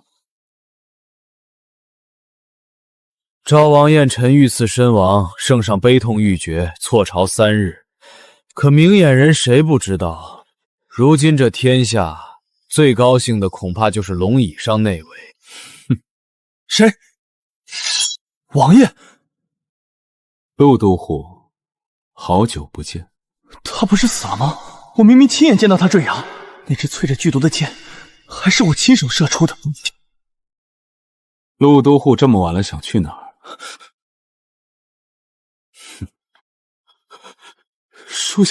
属下听信谣言，误以为王爷遇刺身亡，心中悲痛惶恐，乱了分寸，未能及时派人寻找王爷下落，此乃失职大罪，求王爷看在属下往日忠心。忠心？看来陆都护并不知错在何处，提醒提醒他。陆都护得罪了。王爷从穆家庄子去渡国寺的行踪虽隐秘，但知晓之人也不止属下一人。为何独独怀疑我一人？但知晓之人也不止属下一人。为何独独怀疑我一人？知道我要去渡国寺的确实不止你一个，但知道我那条路线的可就你一个。本王早早就知道，我那好侄儿燕云记在我身边埋了只小鬼，只是一直没有确定这只小鬼究竟是谁。所以我给你程荣之、贺渊分别传了信，都说要去渡国寺。出发的时辰、途经的路线却是3条完全不同的路。本想一条路一条路试过去，看看谁会迫不及待跳出来，没想到第一条路就把你引出来，倒也省了本王不少功夫。所以这从头到尾都只是一个圈套。答对了。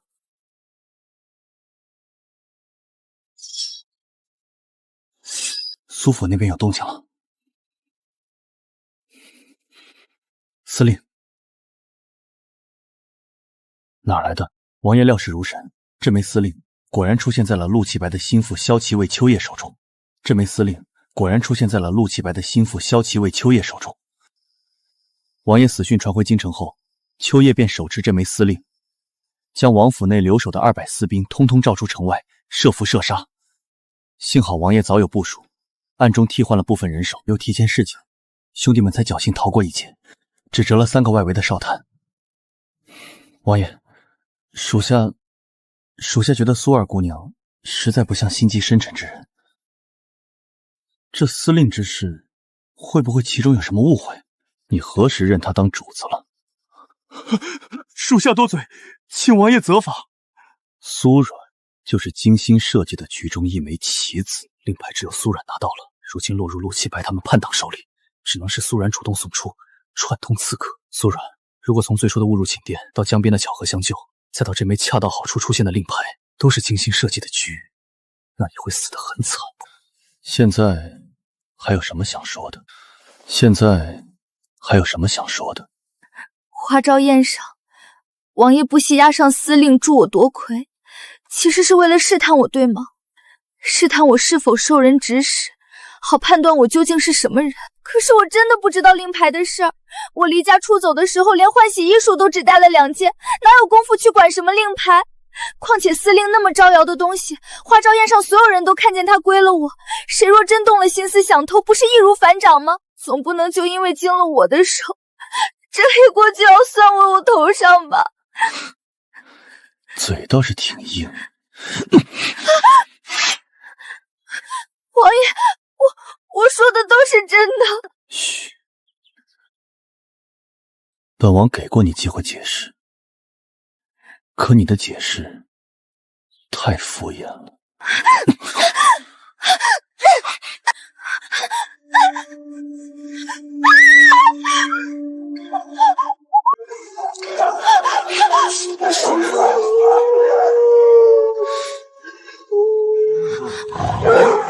王爷，养不熟的畜生，杀了。是。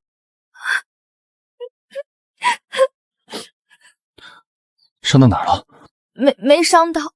又没伤到，哭什么？我怎么就不能哭了？我招谁惹谁了？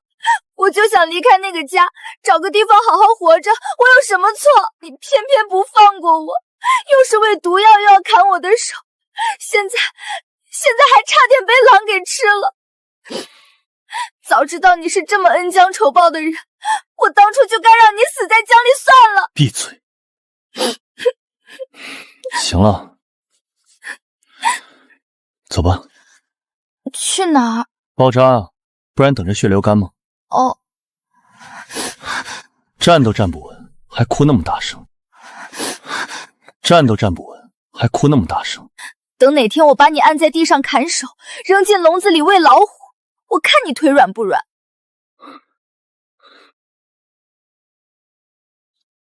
王爷受伤了，伤得如何？属下这就去请龙老爷子。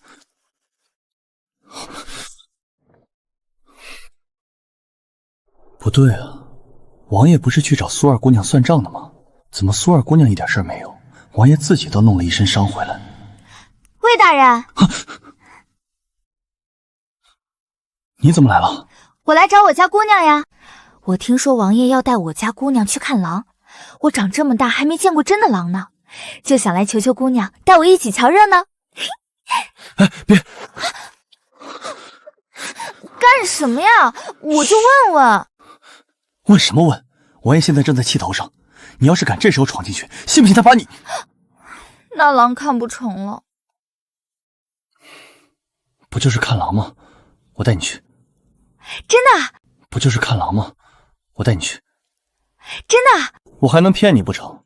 跟在王爷身边，这点小小的权利还是有的。这怎么回事？回大人，这狼方才发疯袭击了王爷，所以王爷下令让我们给处死了。所以王爷那伤是这狼干的？是的。得，狼没了。下次若王爷再猎到，我一定带你看活的。哦，魏大人，你吃过狼肉吗？你是想……反正丢出去也是被野狗秃鹰吃了，多浪费啊！不如让我尝尝看。这狼肉能吃吗？当然能啊！我在画本子上看过，好些英雄好汉都吃过狼肉呢，我早馋的不行了。这个嘛……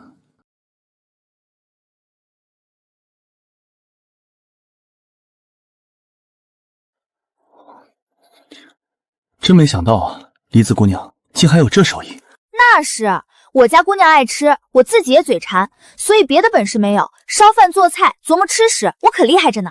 魏大人，尝尝。好吃！来，大家都尝尝。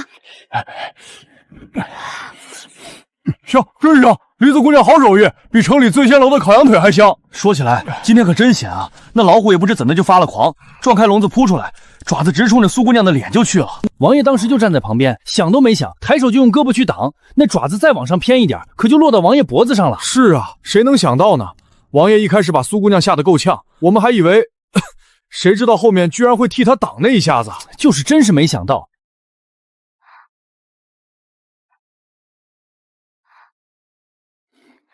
魏大人，您是王爷心腹，肯定知道内情吧？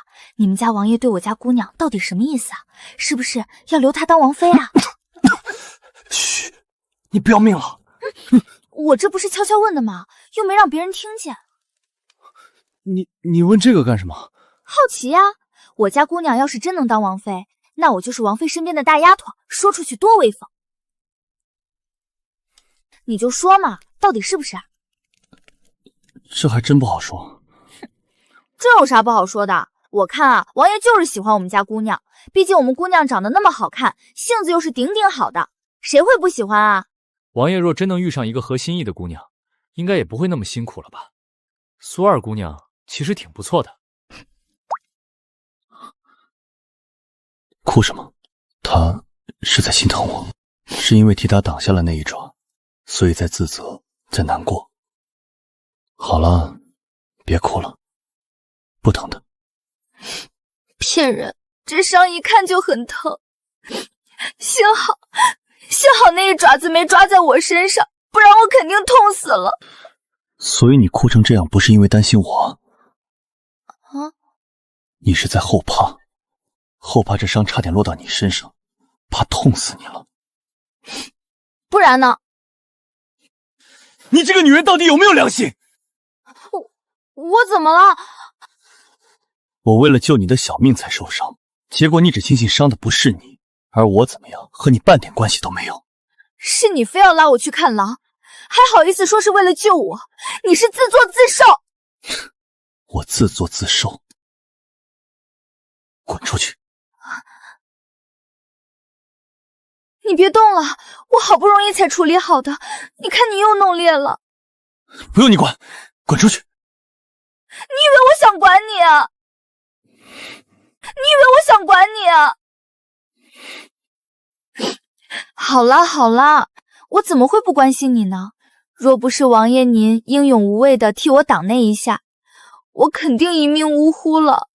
您别跟我一般计较了。让我先把血止住好不好？好啦，你以为在包粽子呢？那我帮您再整整。行了，就这样。王爷，你现在该相信我了吧？信你什么？就是那令牌的事情，真不是我干的。不信，你凭空说朵花来，你也是最大的嫌疑人。不过，本王可以给你一个机会。什么机会？找出这个人来，找不到，这个锅你得背，你这个人也得死。王爷的意思是让我回苏府，不用等1个月了，您现在就把我杀了吧。我跑出来好几天了，就算您不解决我，我母亲也会解决我的。早死晚死都是死，不如死您手里，好歹还闹个全尸。既然本王让你回去，就自然有让你不落口舌回去的法子。什么法子？王爷，玉客郡主来了。王爷，玉客郡主来了。玉客，他怎么来了？去吧，接你的人来了。以后有什么信儿可以直接传给郡主，他知道，本王就知道了。等等，听这个语气，难道玉科回京为质？莫非也是这盘棋里的一步？你脑子里又在想些什么？没想什么。那30丸的解药到底什么时候才能给我呀？拿去吧。多谢王爷。这药只能延缓30丸药效发作的时间，刚好也是7天。你说什么？像你这种满嘴谎话又没良心的女人，本王总得多提防这些才是。要是真没良心，当初就该让你烂在江里喂鱼。放心，只要你乖乖听话。王爷，郡主那边。去吧。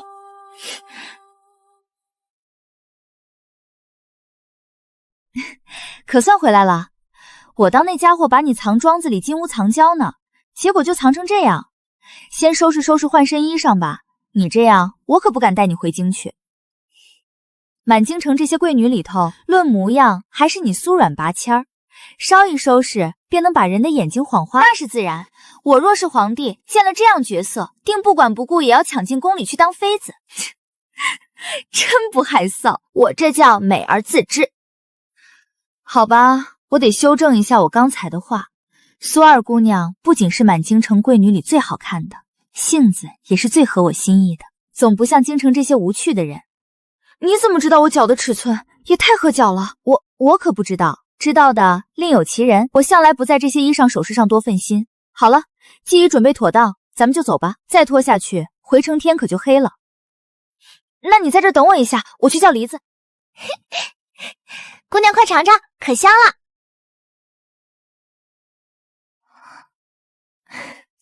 郡主也尝尝，这丫头别的不行，摆弄吃食倒是一把好手。确实好吃，只是这肉口感倒不像寻常的肉，是狼肉。姑娘怎么了？没什么。你们吃吧。花朝宴后，父亲嫌我丢了颜面，竟将我关了禁闭，连母亲都不许探视。苏软，你给我等着，总有一天我要你跪在我面前，把这些耻辱10倍100倍换回来。姑娘，慌什么？一点规矩都没有。姑娘恕罪，奴婢有要紧事禀报。说，这几日奴婢按姑娘吩咐紧盯苏府大门，然后那苏二姑娘自打花绸宴回来，再没露过面。她当然没脸见人，凭她也配夺魁。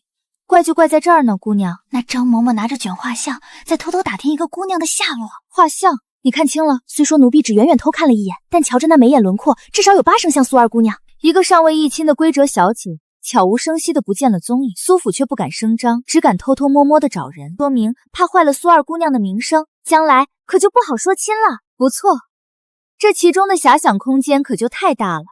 我也该出去走走了，去备个帖子，就说我久仰苏二姑娘诗才，今日特去府上讨教，再把平日与我相熟那几位姑娘都一并请上，一同去苏府热闹热闹。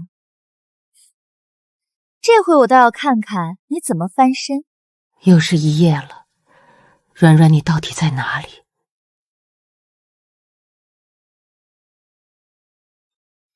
夫人，先擦把脸吧，还是没有消息是不是？距京城方圆50里的客栈、民宅，甚至荒庙破观，老奴都带着人悄悄寻遍了，没见着二姑娘的影子。她一个大活人，难道还能凭空消失了不成？夫人千万保重身子，二姑娘吉人天相，定会平安无事的。将军那边也接到了信，回信说已日夜兼程往回赶，最迟明日便能抵京。将军手下能人多，定能找到二姑娘的。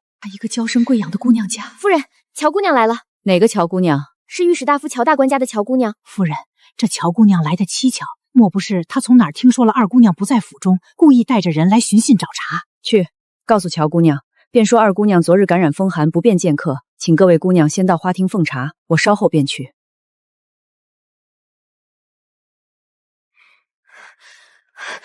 夫人，不好了，他们已经朝着花朝阁那边去了。这乔静默竟然如此不顾礼事，直接带人硬闯后院闺阁，去花朝阁，绝不能让他在那儿闹起来。春杏，去敲门。乔姑娘，软软染了风寒，这几日一直卧床静养，实在不宜见客。诸位便请先回吧，待改日软软身子好了，再请各位过府一叙。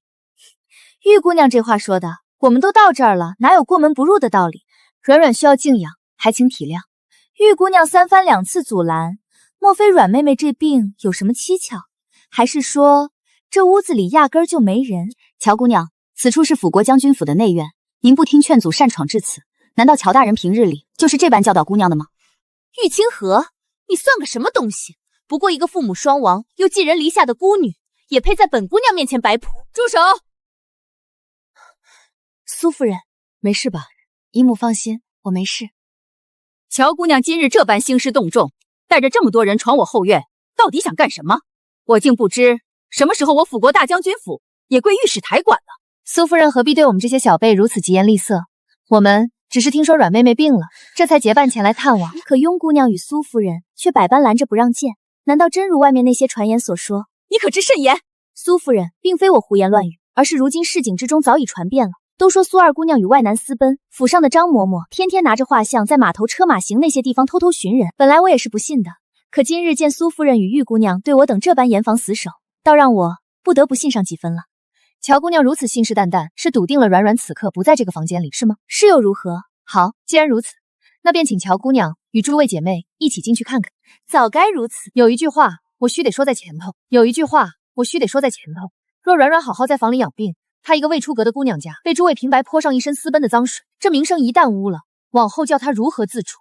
届时恐怕就要麻烦乔姑娘以及今日同来的诸位姑娘了。随我去一趟御史台，将刚才那些市井传言当着乔大人的面好好分说了。清墨，要不算了吧，好不容易有个机会可以把苏然踩进泥中的机会，我不甘心就这么走。好，我就跟玉姑娘赌这一回。乔姑娘，苏软，你果然不……乔姑娘，真是稀客呀！怎么今日有空来我这儿了？苏软，你怎么会在这里？乔姑娘这话问的真有意思，我不在这儿，该在哪里？难不成真如外头那些不长眼的碎嘴子传的那样，跟什么外男私奔了？怎么回事？姑娘，奴婢千真万确看见张嬷嬷拿着苏二姑娘的画像四处寻人啊！奴婢不敢撒谎。这位姑娘说的，莫不是前几日老奴带人去寻府中丫鬟秋娘的事？唉，说来也是家丑。前几天管着夫人嫁妆的大丫头秋娘，趁夜偷了夫人一尊羊脂玉佛跑了，没想到倒是让这位春杏姑娘误会了。都是老奴的不是，平白惹起些风言风语，险些害了姑娘的清白。这哪能怪嬷嬷，分明是有的眼睛脏，所以看什么东西都是脏的。乔姑娘今日不问青红皂白，便带人硬闯我闺房，散布不实之言，险些坏了我和苏府的名声。这笔账该怎么算呢？方才我与几位姑娘在门外说得很清楚，若证明乔姑娘所言不过是空穴来风，便都与我一同去御史台，请乔大人亲自评评这其中的是非曲直。乔姑娘，请吧。若真闹到御史台，让父亲知道了，怕是打断腿都不为过。难怪你躲在房里迟迟不开门，原来是藏了人。苏软，那被子里藏的是谁？是不是你的姘头？是不是你的姘头？放肆！连本郡主你也敢拉拉扯扯，当真是活腻了不成？玉科郡主，怎么会是他？郡主你怎么在这儿？本郡主在哪儿，在做什么？还需要跟你乔大小姐上书请示吗？巧了，郡主也是听说我病了，才特意赶来看我。怎么，郡主不过是乏了，在我这儿小且片刻，也碍着乔小姐的眼了，也得被安一个私藏外男的罪名。来人！方才本郡主似乎听见这几位姑娘兴致勃勃要去御史台说道，你们便陪着走一趟吧。是。郡主恕罪啊，郡主我知道错了。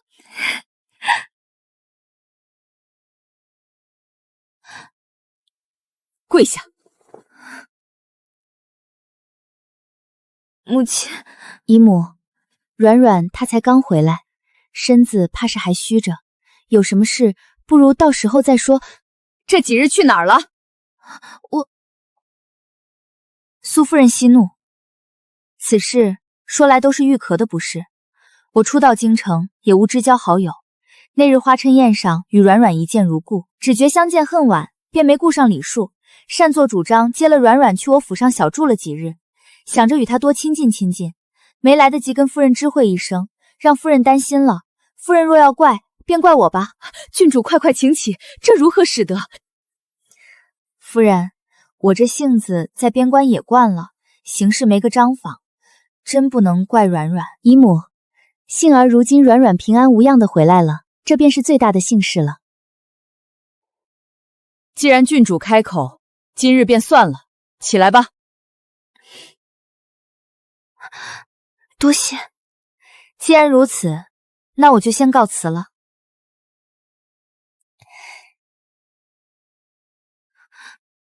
母亲，您方才不是都答应郡主，说这事就此算了吗？怎么还……算了？怎么算？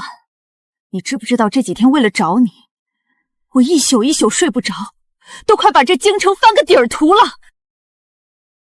你倒好，轻飘飘一句算了，就想把这几天的混账事接过去。你真当我会由着你骗？县臣想的什么蠢办法，还大言不惭地说能不落口舌的回来。姨母息怒，软软她年纪小，或许是一时贪玩，这才行事莽撞了些。如今人既已回来，您便消消气，好好再教导着就是。清河，你不必替他说话，他这不是一时贪玩，他这是拿自己的性命，拿苏府满门的颜面在胡闹。私奔的污名一旦坐实，他这辈子就毁了。苏家家也会沦为全京城的笑柄。母亲，你别叫我母亲。这次我若轻轻放过你，下次指不定你还能闹出什么更大的祸事来。所以今日这顿家法，你休想就此逃过去。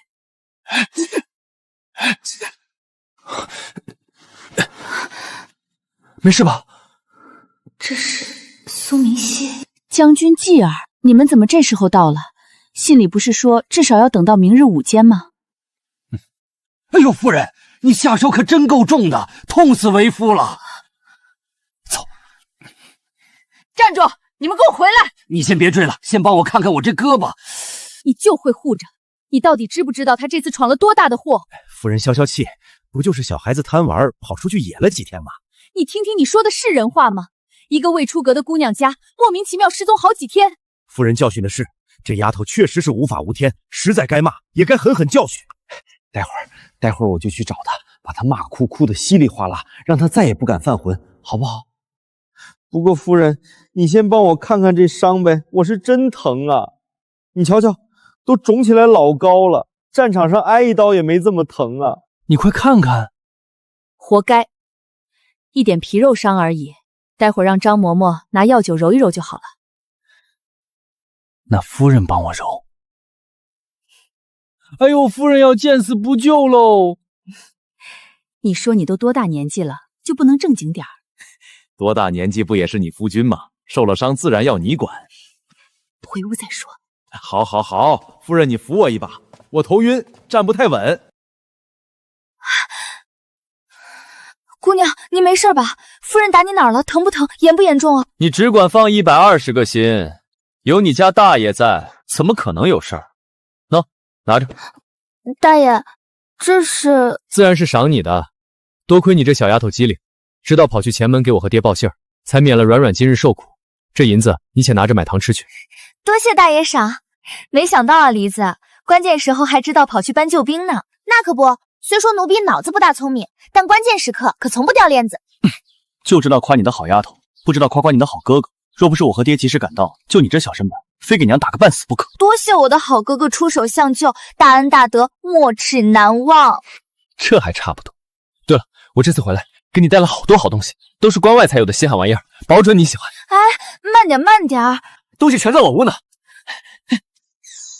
进来看看，进来看看。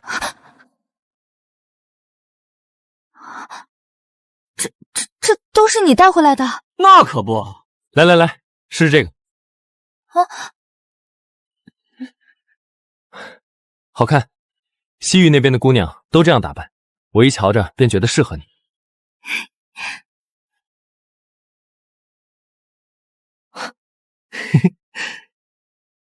好玩吧？我第一眼瞧见就觉得有趣，想着你肯定会喜欢。这些都是给我的？是不是太少了？都怪爹，我本来还带了好多东西呢，什么波斯地毯、和田木雕，还有一对活蹦乱跳的小狐狸。结果他非说马车拉不动，死活不准我带。你是没看见，那对狐狸可好看了，火红的毛，跟团火似的。软软，你别不高兴，等下次哥再去关外，一定给你多的带，好不好？我不是嫌少，我是想问哪些是给表姐的啊？哎呦，这还真忘了。算了，清河有母亲疼着，什么好东西没有。原著里苏然死的时候，苏氏父子还远在关外，连消息都是许久之后才传到的，彼此剧情线根本没有交集。后来父子俩更是成为玉清河身后最坚实的倚仗，所以他一直以为父亲和哥哥也如母亲那般。可现在，是不是真的不喜欢啊？哥下次喜欢。我就说你肯定会喜欢的。梨子，在呢，姑娘有什么吩咐啊？待会儿叫人把东西都给我搬回花超阁去，仔细着点儿，别碰坏了。好嘞，姑娘，奴婢这就去找人。贺公子，无妨。千月，没事吧？没事。你这丫头怎么总毛毛躁躁的？千月前几日才受了伤，你这冒冒失失一撞，伤口再裂开怎么办？奴婢知错，可奴婢真不是故意的。好了，别吓他，我哪有那么娇气，一点皮肉伤罢了，早不碍事了。真没事，你去忙你的吧。寡淡却耐看。贺千言，苏秦麾下副将贺廷昌的独子。3年前西北一役，贺廷章为苏秦以身挡箭，战死沙场。临终前将妻儿托付给苏秦。贺千言则与苏明义年纪相仿，平日一处习武。后来稍年长些，便也一同随苏秦去边关历练。许久不见了。贺公子，刚才听哥哥说，贺公子此番出去受了伤，可好些了吗？有了二姑娘挂心，一点小伤，将往几日便好。想必贺公子找哥哥有事相商，我便不打扰了。行，你先回去吧。晚上我让厨房做你爱吃的桂花糯米藕。好。走，愣着干什么？别总站着。苏软有意思，苏软有意思。发什么呆呢？我给你看样好东西。好。姑娘，奴婢总觉着有些怪怪的。此次您闯了这么大祸，表姑娘她不仅帮着您收拾乔京烟，还在夫人面前替您说话求情呢。这太阳是打西边出来了，还是她憋着什么更大的坏招呢？你想什么呢？他帮我纯粹是怕事情闹大，影响苏府的名声，波及到自己罢了。哦，那万一他是想博夫人欢心，故意装好人呢？他不需要装，毕竟在母亲眼里，他做什么都是对的，所以他犯不着费那个劲儿。姑娘，行了，总之你记住了，以后看到他能躲就躲，千万别去招惹他。困死了。你怎么在这儿？你干什么？你干什么？装什么？这儿没别人。贺千言，你疯了！你先把衣服穿好，有话好好说，我不是那么随便的人。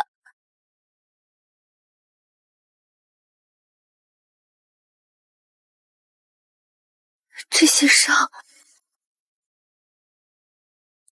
动手啊！什么叫动手？苏冉啊，苏冉，你这些年到底都干了些什么啊？尽快吧，我待会儿还有事。你先起来，我今天没心情，你先回去吧。哼，没心情。你从前可从没有没心情的时候。你高兴了要折腾一番助兴，不高兴了更要拿我出气。哪一次不得满意了才罢休？今天居然会说没心情。我要是说我改邪归正了，你信吗？改邪归正？是啊，今日在铭记的院子里，你居然还关心我伤得重不重，真是和从前不一样了。苏冉，你真的是苏冉吗？他看出什么了？不可能！贺千言，你这人是不是有病？不挨一顿打还不满意是吧？好，那我这就成全你，让你好好吃几鞭子。你背过身去。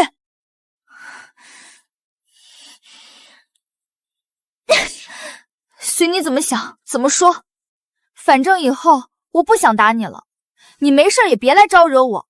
我这院子，你更是一步也不许踏进，听到没有？你到底在……走走走！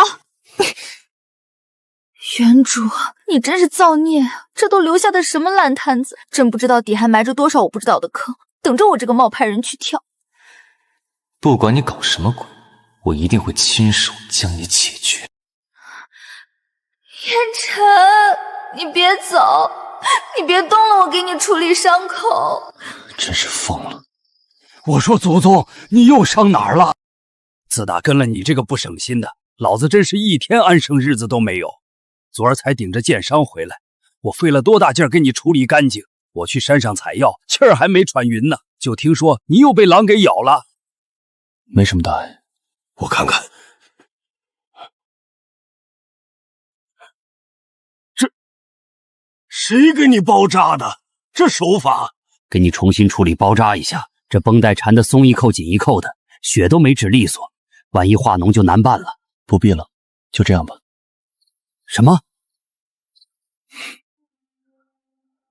这样挺好的。我看那狼把你脑子吃了吧？你很不对劲儿。这伤到底谁给你包的？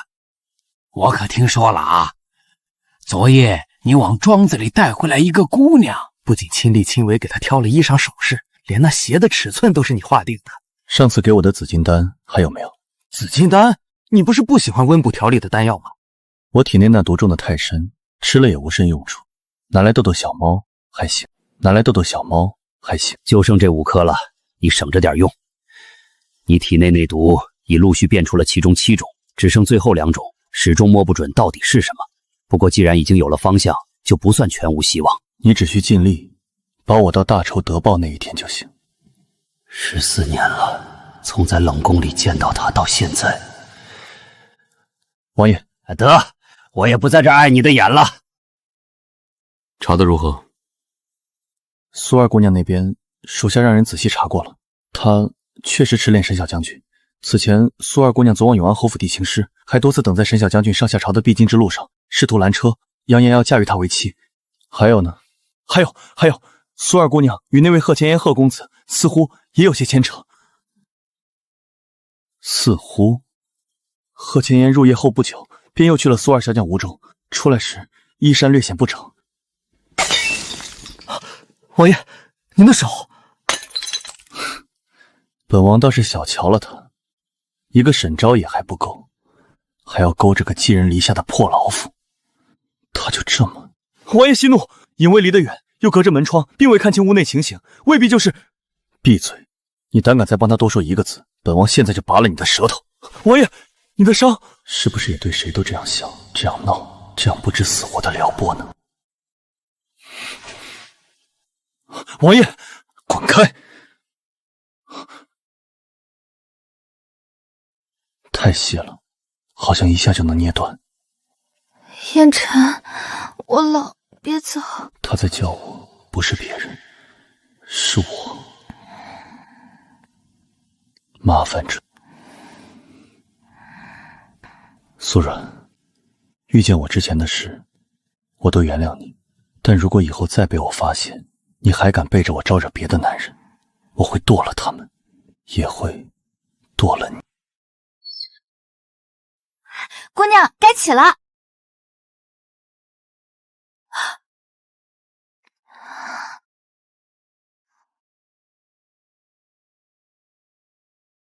出去。完了！王爷怎么在姑娘床上？他们昨晚不对，说不定只是王爷大半夜不睡觉，跑来姑娘床上盖着棉被纯聊天。不对，我得回去盯着。这都吵不醒你，把你卖了都不知道。走了。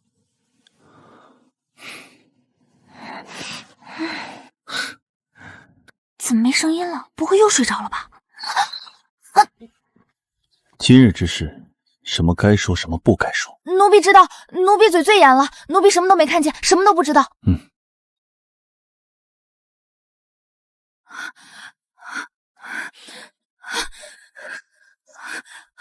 姑娘，快醒醒！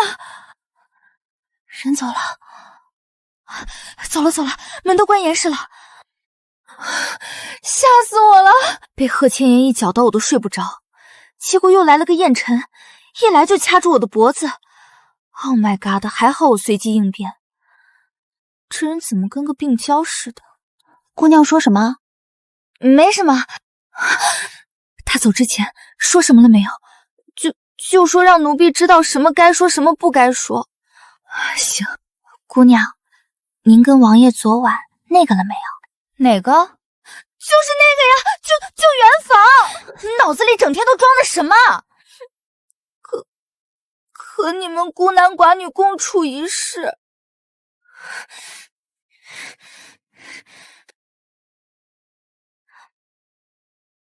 这疯子属狗的吗？姑娘，你真跟王爷？没有，什么都没干。行了，赶紧梳妆，等下母亲该发火了。魏峰，王爷，那个姓贺的呢？回王爷，贺千言那边也查过了，此人身世没什么问题，这几日也盯得紧，暂时并未发现他与什么可疑的人往来。白日里多半在苏明妓院中，并无异常。你是故意气我是不是？属下不敢。你觉得我是想听这个吗？贺千言自那夜之后，再未进过苏二姑娘的房间，两人在府中也几乎没什么交集。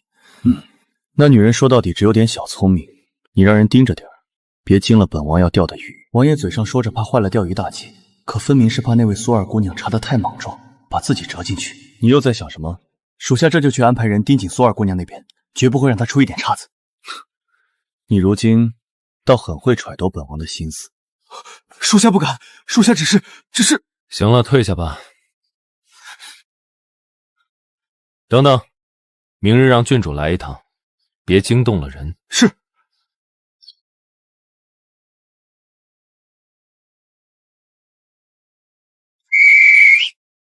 大人，传令给苏府那边的暗卫，苏二姑娘的安危是第一等要紧的事。她若伤了一根头发，你们都不必回来见我了。属下明白。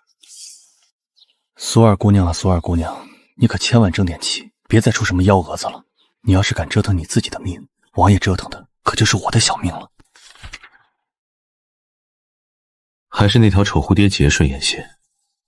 苏然，你最好一直都这么乖。